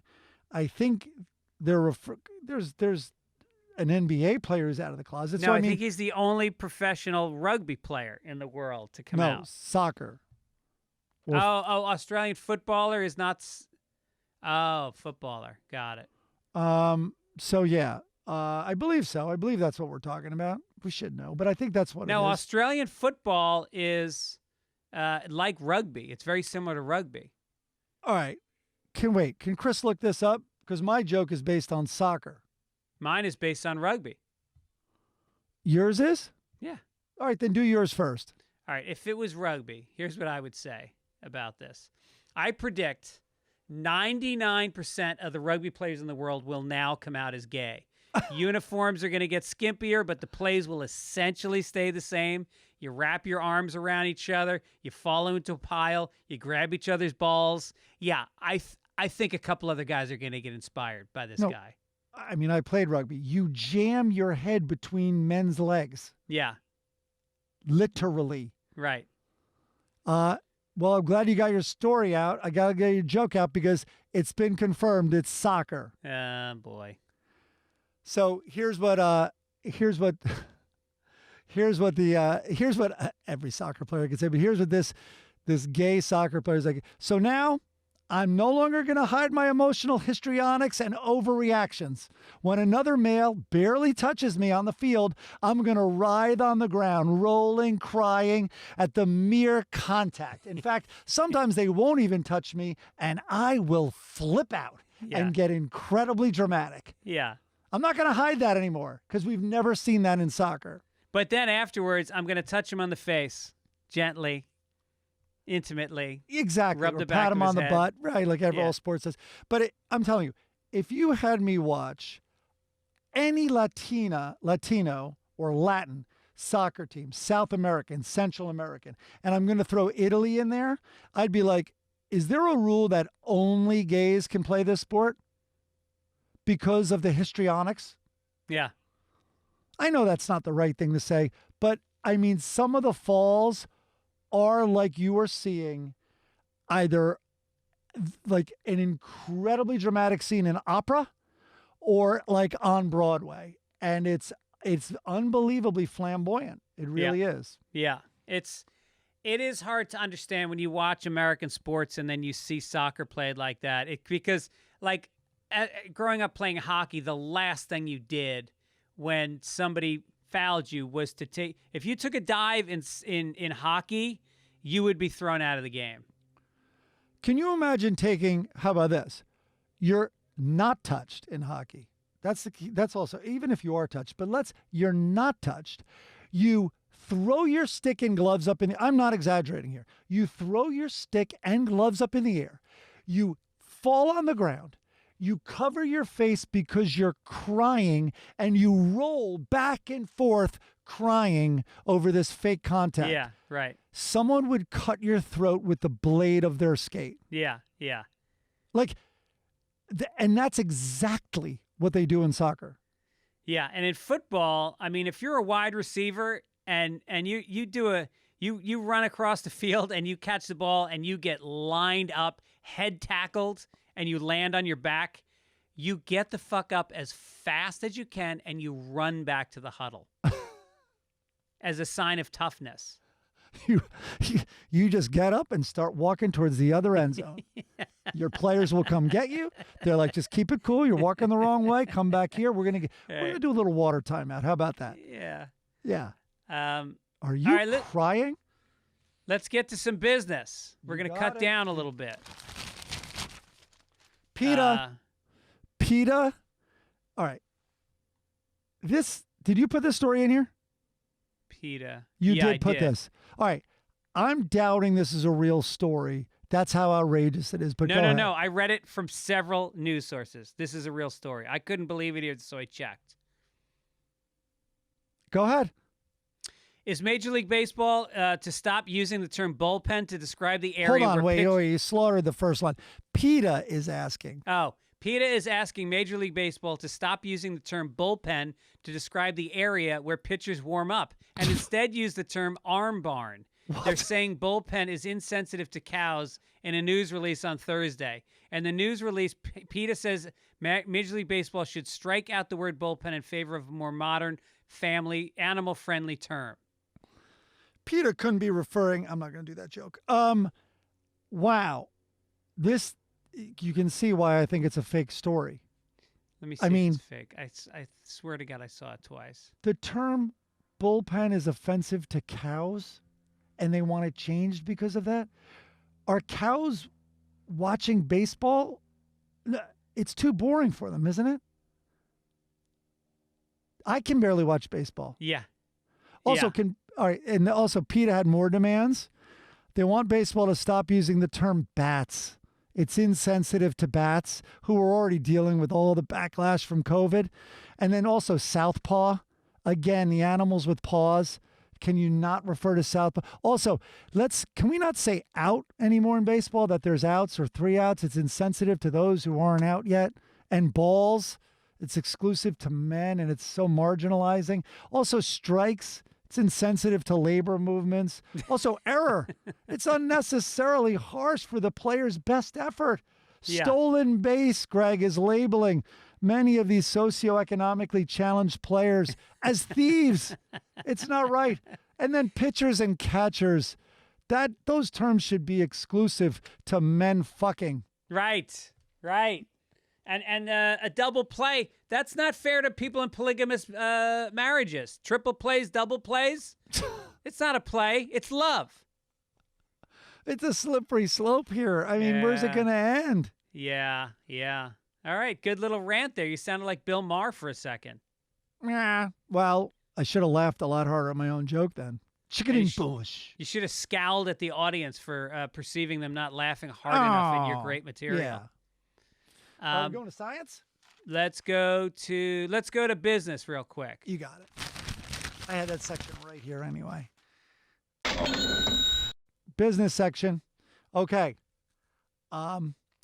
Lots of industries, as we know, it's a huge news story, are losing workers like police, teachers. Now, I think it's very inflated, but they're saying they're losing workers because of refusals to get vaccinated. Well, so are the arts. Ice Cube exits Sony Comedy, and the movie was called Oh Hell No, after declining a COVID-19 vaccine. Throughout the pandemic, Ice Cube has promoted mask wearing. In August at Bacone College in Oklahoma, they thanked the star and others for a donation of 2,000 face masks. And he unveiled a program called Check Yourself Before You Wreck Yourself. And he had branded T-shirts featuring the star in a mask. So Ice Cube is supportive of masks. It seems like he believes the science of that. But he's out of this movie because he refuses to get vaccinated. I have one thing to say. Hey, Ice, what's with the attitude? I'm also wondering, are you sure he didn't pull out of this film because it's called Oh Hell No? Oh, hell no. I would say that is the most hackneyed black line in any black movie sitcom. Oh, hell no. Although it's maybe tied with Check Yourself Before You Wreck Yourself with masks. In his defense, I will say his fourth album, I think it was called Lethal Injection. Yeah, right. Famous album. So I think he is a little more scared than others of what could be in this vaccine. Well, good riddance. I look, if people are going to put their money where their mouth is and not take $9 million, then fucking good for him. Yeah, That's he what he walked away believes. from $9 million payday for. Yeah. Oh, hell no. Oh, hell no. This day in history. Here we go. Hold on. Okay, go ahead. Okay, on October 31st, Halloween of all days, celebrated magician Harry Houdini died, 1926. I forgot that. He was the most celebrated magician and escape artist of the 20th century. 12 days before, he'd been talking to a group of students after a lecture in Montreal when he commented on the strength of his stomach muscles and their ability to withstand hard blows. Suddenly, one of the students punched Houdini twice in the stomach. The magician hadn't had time to prepare, and the blows ruptured his appendix. And he died. He How died? fucking bad would you feel? Yeah, he died from it. Oh, he fell ill Well, on a not train right away. to Detroit. He lasted a couple weeks, but then he died. Wow. Oh, no. He died that day. Yeah, he died that day. Yep. Wow. Unbelievable. Guy was born in Budapest, son of a rabbi. And he had acrobatic ability. He worked on as a trapeze artist, and he gained fame for being able to escape from any manacle. Well, his first illusion was everyone thinking he was Italian. Exactly. So he did tricks where they would bound him and drop him into a water tank or off of a boat. Oh yeah. They would bound him and hang him upside down in a glass-walled water tank. Yeah, I mean, he was David Blaine, way back. Yeah. Escape artist. It is a kind of a cool thing when you invent a whole new profession. There was no thing as an escape artist before Harry Houdini. You don't think in traveling circuses and all that? I'm sure he stole. I bet there's books written about how much Houdini stole. Right, but he turned it into a profession. He was the P.T. Barnum of escape artists. Yeah, yes. He was like what Evel Knievel was to stuntmen. Like Evel Knievel just went, you know what? I like jumping shit. I'm going to make a living at it. I'm going to create a fucking persona. And it's just so cool to me that you live a life like that. I would love to read a book about Harry Houdini. Evel Knievel, though, I mean, that's a bad example, though, because then you saw Thelma and Louise try to jump the canyon like he did. Same exact result. Yeah, women drivers. Straight off the cliff. All right, let's do some letters to the editor. Okay. Okay, now, Dick says, what's the other shitty city in New Mexico? For all the reading you supposedly do, pick up a third-grade book, The Capital Cities of the United States of America. Took offense to you calling my hometown shitty. Don't let me catch your bony white ass here. I'll kick you from one side of the plaza to the other. That goes for your Aryan brother on the podcast, too. That'd be me. If the podcast wasn't so good, I'd drop it. You guys do a great job. Haven't missed one since the beginning. Here's the funny part. He did not detail the name of the capital city he lives in, and I don't know what he's referring to. Neither do I. Santa Fe? It's either Santa Fe or what's the other one? What's the other town? Let's really get him angry. I think it's Tucson. No, it's Flagstaff.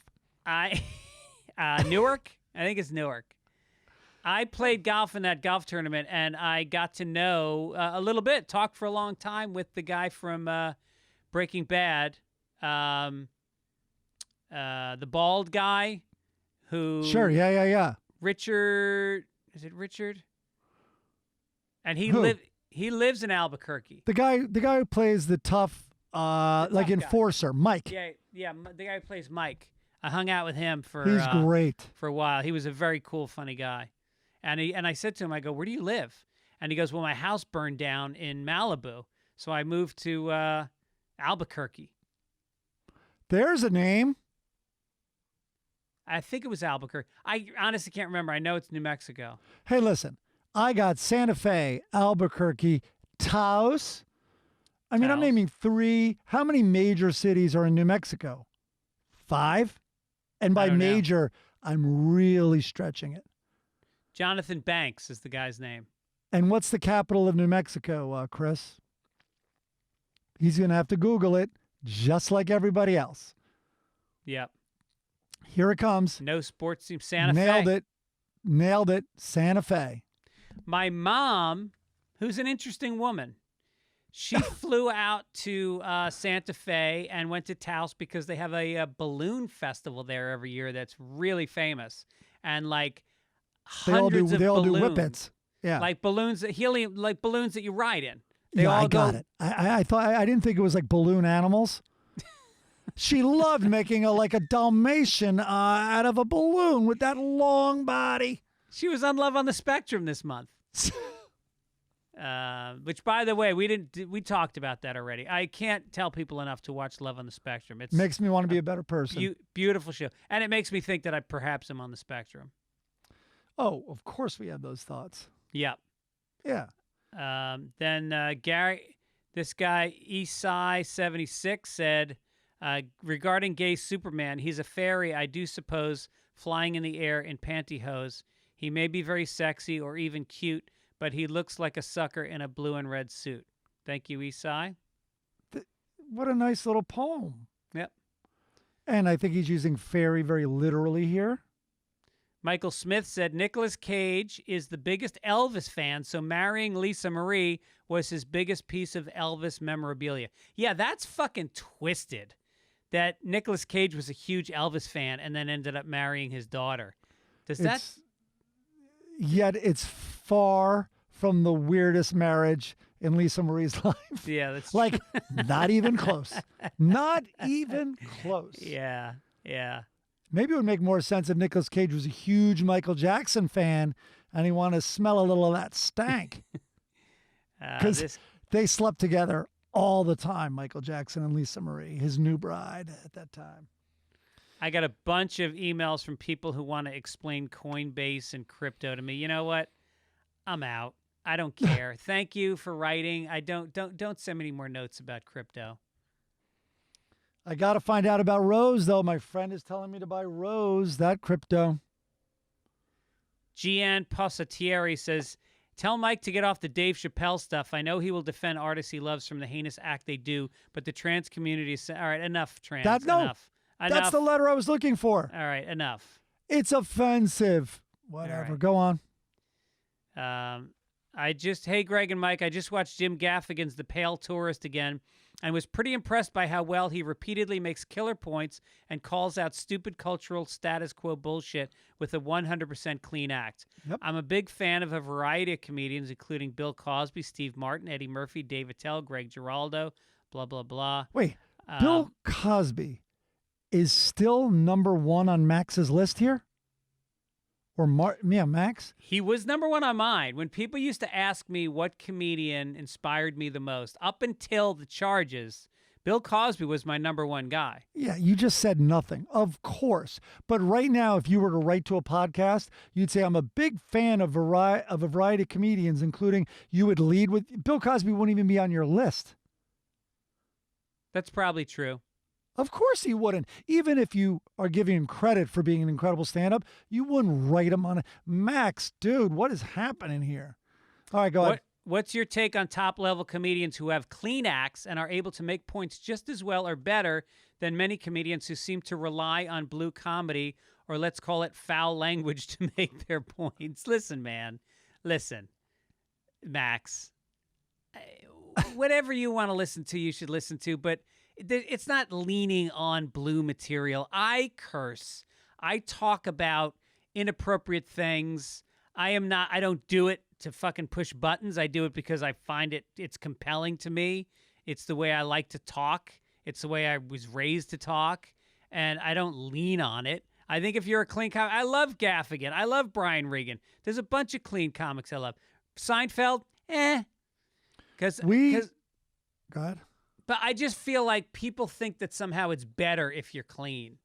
It's just different. It's just who they are as people. I don't think Max is entrenched in that argument that the clean acts if they're just as effective or better? I think he's legitimately asking us. Sorry By about my foul voice, language. everybody. And then he writes, I think he wrote this line because he didn't want to come off as prudish.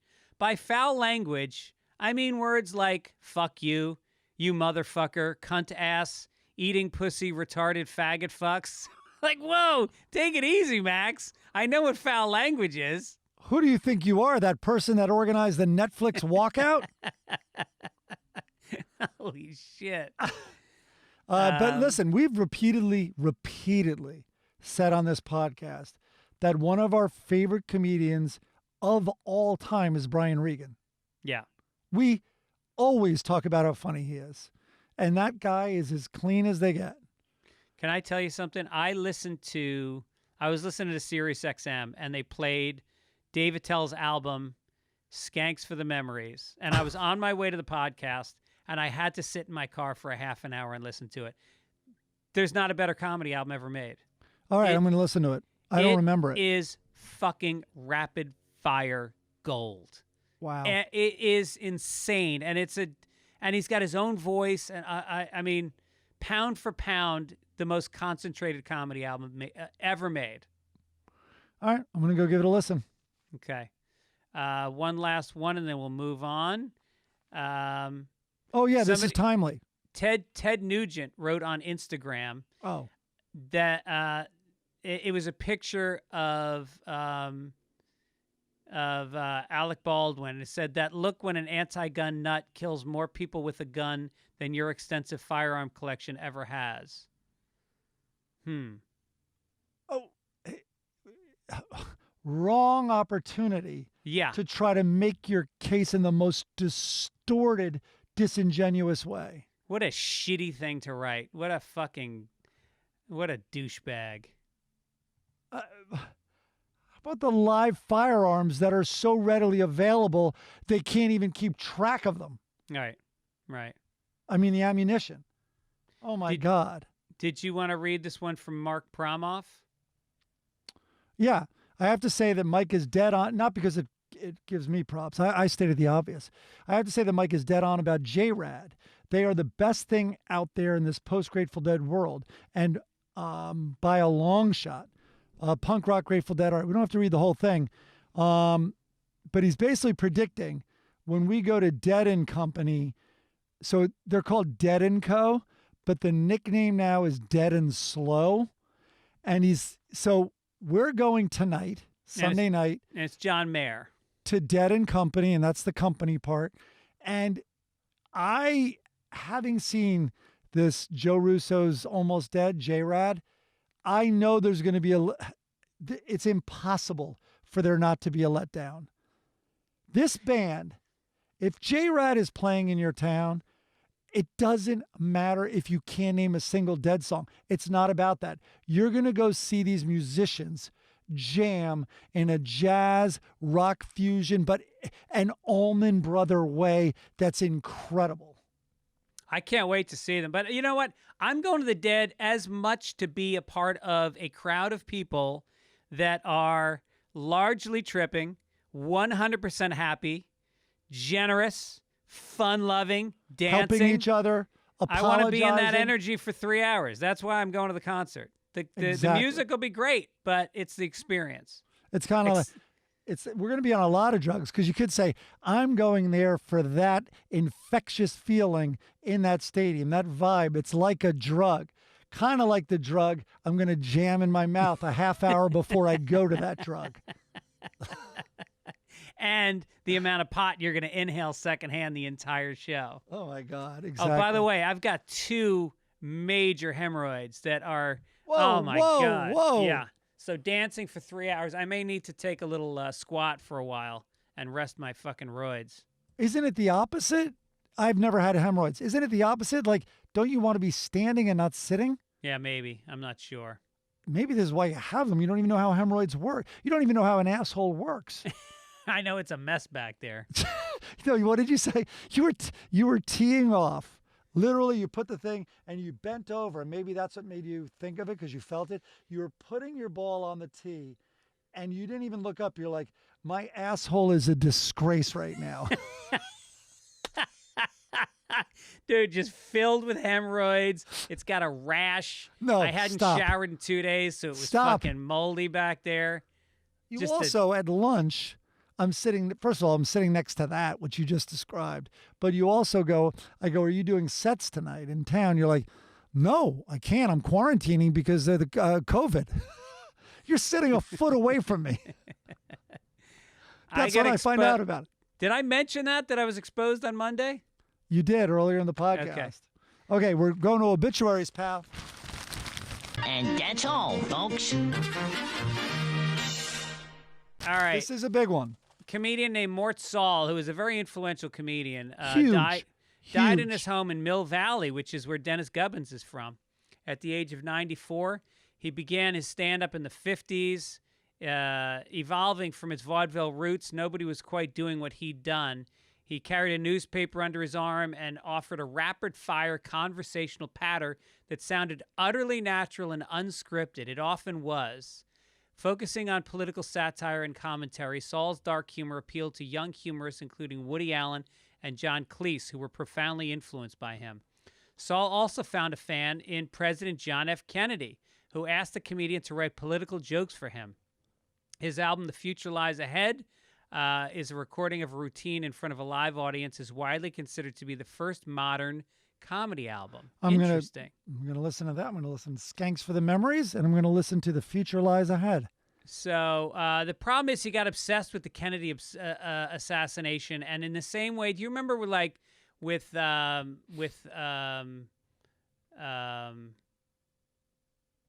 what's his name? We're waiting. Who, the director with No, JFK? the comedian who overdosed in the 60s. Who? What's his name? Lenny Bruce. Yeah. Forgetting Lenny Bruce. Lenny Bruce, basically spun out about his court case, and he would just go on stage and he would read minutes from court cases, and he became unwatchable. And the same thing kind of happened with Mort Saul. They got obsessed with the Kennedy assassination and the Warren Commission, and he became irrelevant. And he had a bit of a comeback later, but he kind of lost his place at the forefront of comedy for a long time. But he was very, very successful. He had TV shows and Oh no, huge influence on so many. But it's a little. I think it's the way Chappelle said, "I'm done," because I think, when the comedian latches on and stays, they can very easily be dismissed as, "I just don't want to see that anymore. I already saw it." Yeah, right. You can't. But I understand it. Like, if you're Mort Saul, and you think the president was killed, and we've been fed lies about it. Like, I understand a lot of people who latch onto an issue, Yeah. Same with Lenny Bruce. Yeah. He was apoplectic. He couldn't wait to tell people because it was so unbelievable what was happening to him. Right. So anyway, I understand it. All right, we always cheer up after the obituaries by reading the Sunday funnies. Yes.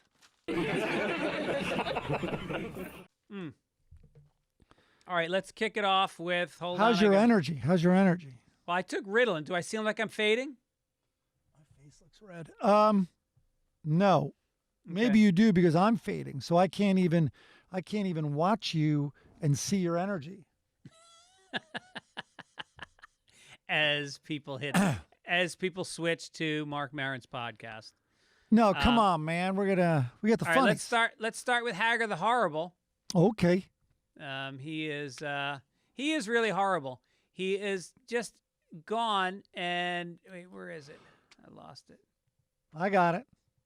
All right, why don't you describe it? Oh, here it is. Yeah. Okay, you go. You're good at Hager.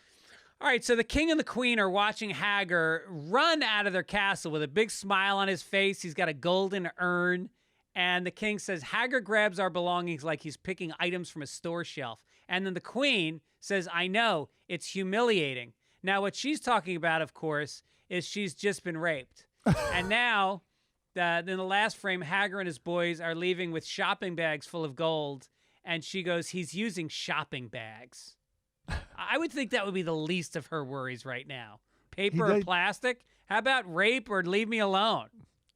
He doesn't need a bag to take out your innocence. Yet he's walking right out the door with that, right over the drawbridge, with every bit of respect that might have been afforded to you by other men. God, Yeah. I don't even know how. I didn't finish that sentence well. But you know what I mean, rape. All right, so looking now at the Lockhorns, I have to tell you, there is a listener of the show who heard that I wanted to talk to the writers of the Lockhorns, which I did the research, and there was a couple that did it, the Hests, and the husband died in like 1988 or something, and Whoa. she continued writing the script on her own. She writes 5 Lockhorn scripts a week, plus the panel on Sunday, which has like 6 cartoons. She writes like 11 cartoons every fucking week. They're all good, and she's been doing it for like 60 years. She's like in her 80s now. Am And I her the name only is- one thinking she killed her husband and that so much of this is autobiographical? And so Bunny is doing it on her own. So a listener of mine somehow found her phone number and called her and said we wanted to talk to her. No. Yes. So he sends me the number and says she's expecting your call. So I call her up. I leave a message. I say, you know, we have this podcast. We read your strips on every week. I think I'm you're in shock brilliant. right now, like the listeners. I can't believe I know nothing of this. And so so I leave a message, and then she calls me back. No. And I missed her call, and she said, hey, I'm flattered that you like the strip. Right now is the holidays, and this is a really busy time because we're also putting a book together. But I would love to talk to you guys on the show. Can we do it at the beginning of the next year? So we're going to talk to Bunny Hest, who writes the best comic strip in the newspaper week after week. I know it's asking a lot because she's old and she already told us she's busy. Can we also have her call Family Circus? Can we have her We call the? should interview him also. and Can just we let have the her call the listeners- Keene residence? All right, so here's the first one this week. They're sitting in the marriage counselor's office, and she's talking to the therapist. Leroy's got his arms crossed, and he's scowling. And she goes, we've been working on our marriage 110%. Guess who's giving the 10%? You know, it's not the strongest joke, but it's a joke, Yep. an effort. That Yep. person rejected, trust me, this woman rejected a lot of other thoughts to get to that, to Yep. try to improve it, get it better. The next one is Leroy running for the bus with a coffee in his hand and a briefcase. Loretta says to her friend, the only time Leroy runs is to get out of walking. It's a really good joke. It's a really good joke. It's just solid. Ugh. Here's No, save them. You're gonna run out of these. wait, there's one more there's one more in here that's really good. Loretta says to Leroy, it's not my fault you're easy to insult. And then It's a great. If that line was in a movie, everyone would give it credit oh for my being God, it's a Billy Crystal line. It's something he would do. And then they're at the marriage counselor again, and Leroy is pointing at Loretta, and he goes, of course she has a right to be heard, but not constantly. All right, let's slow it down. Let's do a little family circus. I forgot to get Camp Family Circus today, so I quickly copied it and pasted it in here. And I had the thought how much energy and it's just such a waste. For instance, like pasting something in a Google Doc, like that probably, like this is taking up memory somewhere in some memory farm that Google has. I've taken up a little space by grabbing this and going online. Even online, that's taking up space. What a complete waste. You have these 2 kids. You have the daughter, redheaded daughter, and she has a marker in her hand. And she's talking to the baby who's standing there. And they're looking at a table. And on the table is a jack-o'-lantern, a carved pumpkin with the typical smiley face with the weird teeth. And next to it is this little orange shape, tiny, with eyes drawn on it and a weird mouth. And she says, I made him a baby out of an orange. That's what it is. Yeah. She made, I guess, the jack-o'-lantern a baby out of an orange. Using a crayon. I honestly don't even know where to begin. It's like gibberish almost, and I'm supposed to analyze it? And I've given up on laughing, but I'm trying to decode what the intention of in the funny section. Yeah. I made him a baby out of an orange. I mean, I guess he's striving for cute. Yeah. That's all that could maybe be said. Well, that's what it is, you're on the funny pages. You're not, go to another section. Okay, Family Circus? Don't fucking assume you should be in a section where all the other artists and the writers are trying to elicit laughter because you've read the news, it's sad, you've read the obituaries, and now you just want to cleanse the palate. This isn't cleansing the palate. It's crazy. Also, that needs to be explained to someone. Yeah. The kid's standing there. You don't think he knows it's an orange? Right. Whatever. I can't wait to talk to that woman who actually writes jokes. All right, well, speaking of angry, how about goddamn Dagwood Bumstead, who is, he doesn't work out. His body, he's fucking scrawny, and he doesn't give a shit. He does his hair. It looks like with, a broken comb. And now Blondie walks in, and now she is a fucking vision. She has on purple dress. A purple dress with a nice, actually pretty modest cleavage for her. But the calves are stunning. She's clearly doing the Joe Wider step program. It's at the knee. She is walking. She's doing a lot of walking. And then he looks at her and he goes, is that a new dress you're wearing? And she comes over and plants a kiss on him, puts her hand on his shoulder and goes, thank you for noticing, dear. And now the third frame, which if I'm in the cartoon, here's the third frame. She's on her back with her feet in the air, and I'm fucking pounding into that dress. And instead, he says... The dress is all rolled up around her head. She can't even see. I love your new dress. It's torn.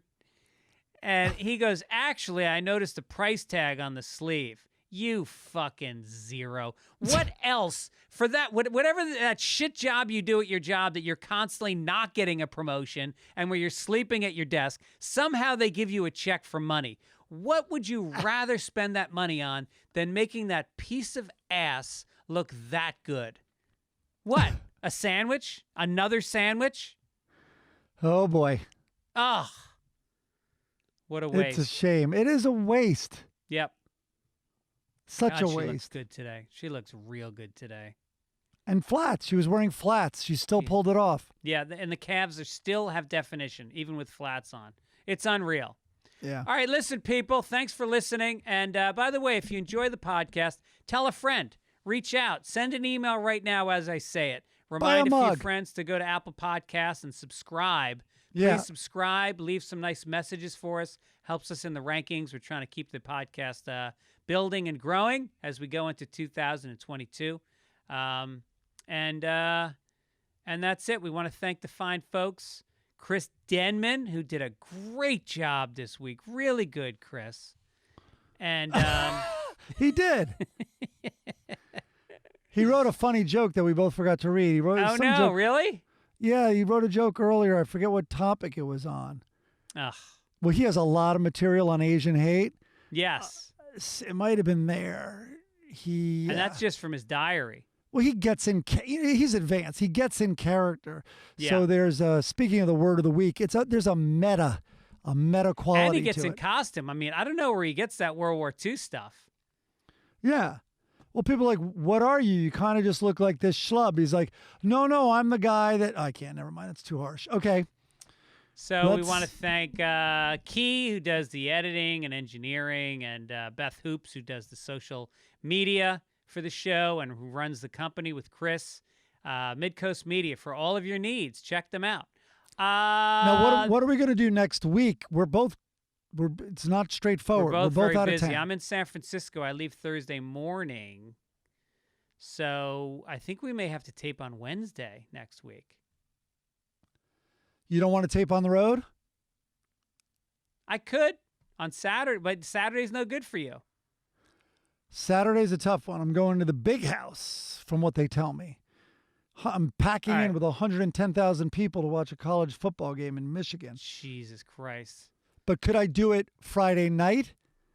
I have shows Friday night. We could do, well, let's talk about it off the air. We'll figure it out. I think they love hearing this. All right, maybe so Wednesday. By the way, I want to do that story where, there was some story we talked about up top. Oh, no, we talked about it yesterday and died laughing. The person who didn't answer their phone when they were being rescued. So how do we forget that? Yeah, we'll do that next week. Well, yeah. So we're already ahead. We're already ahead. Good. All right. All right. Thanks for listening, you guys. And don't forget, pick up your mugs. Go to fitzdog.com or sundaypapers.net. Order them now. Get them for Christmas. Support the show. And get a mug and take it ish. Take it ish. Take it ish.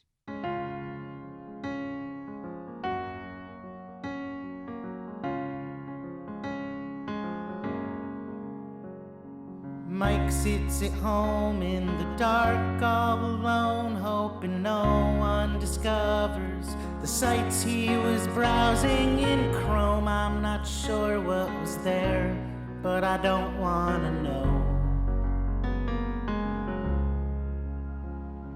Greg hits the road, spreading Delta to all of the old people buying the tickets to one of his shows. I just heard there were 3 dead from Buffalo Rose. And Friday, it's a fine day, but it's not Sunday.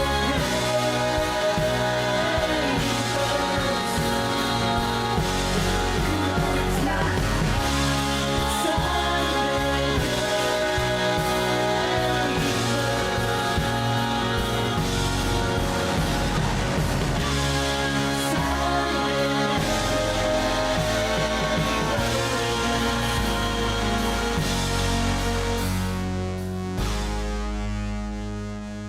John Cabrera could use a vacation, maybe smoke some pot or enjoy a libation while I write the songs and you sell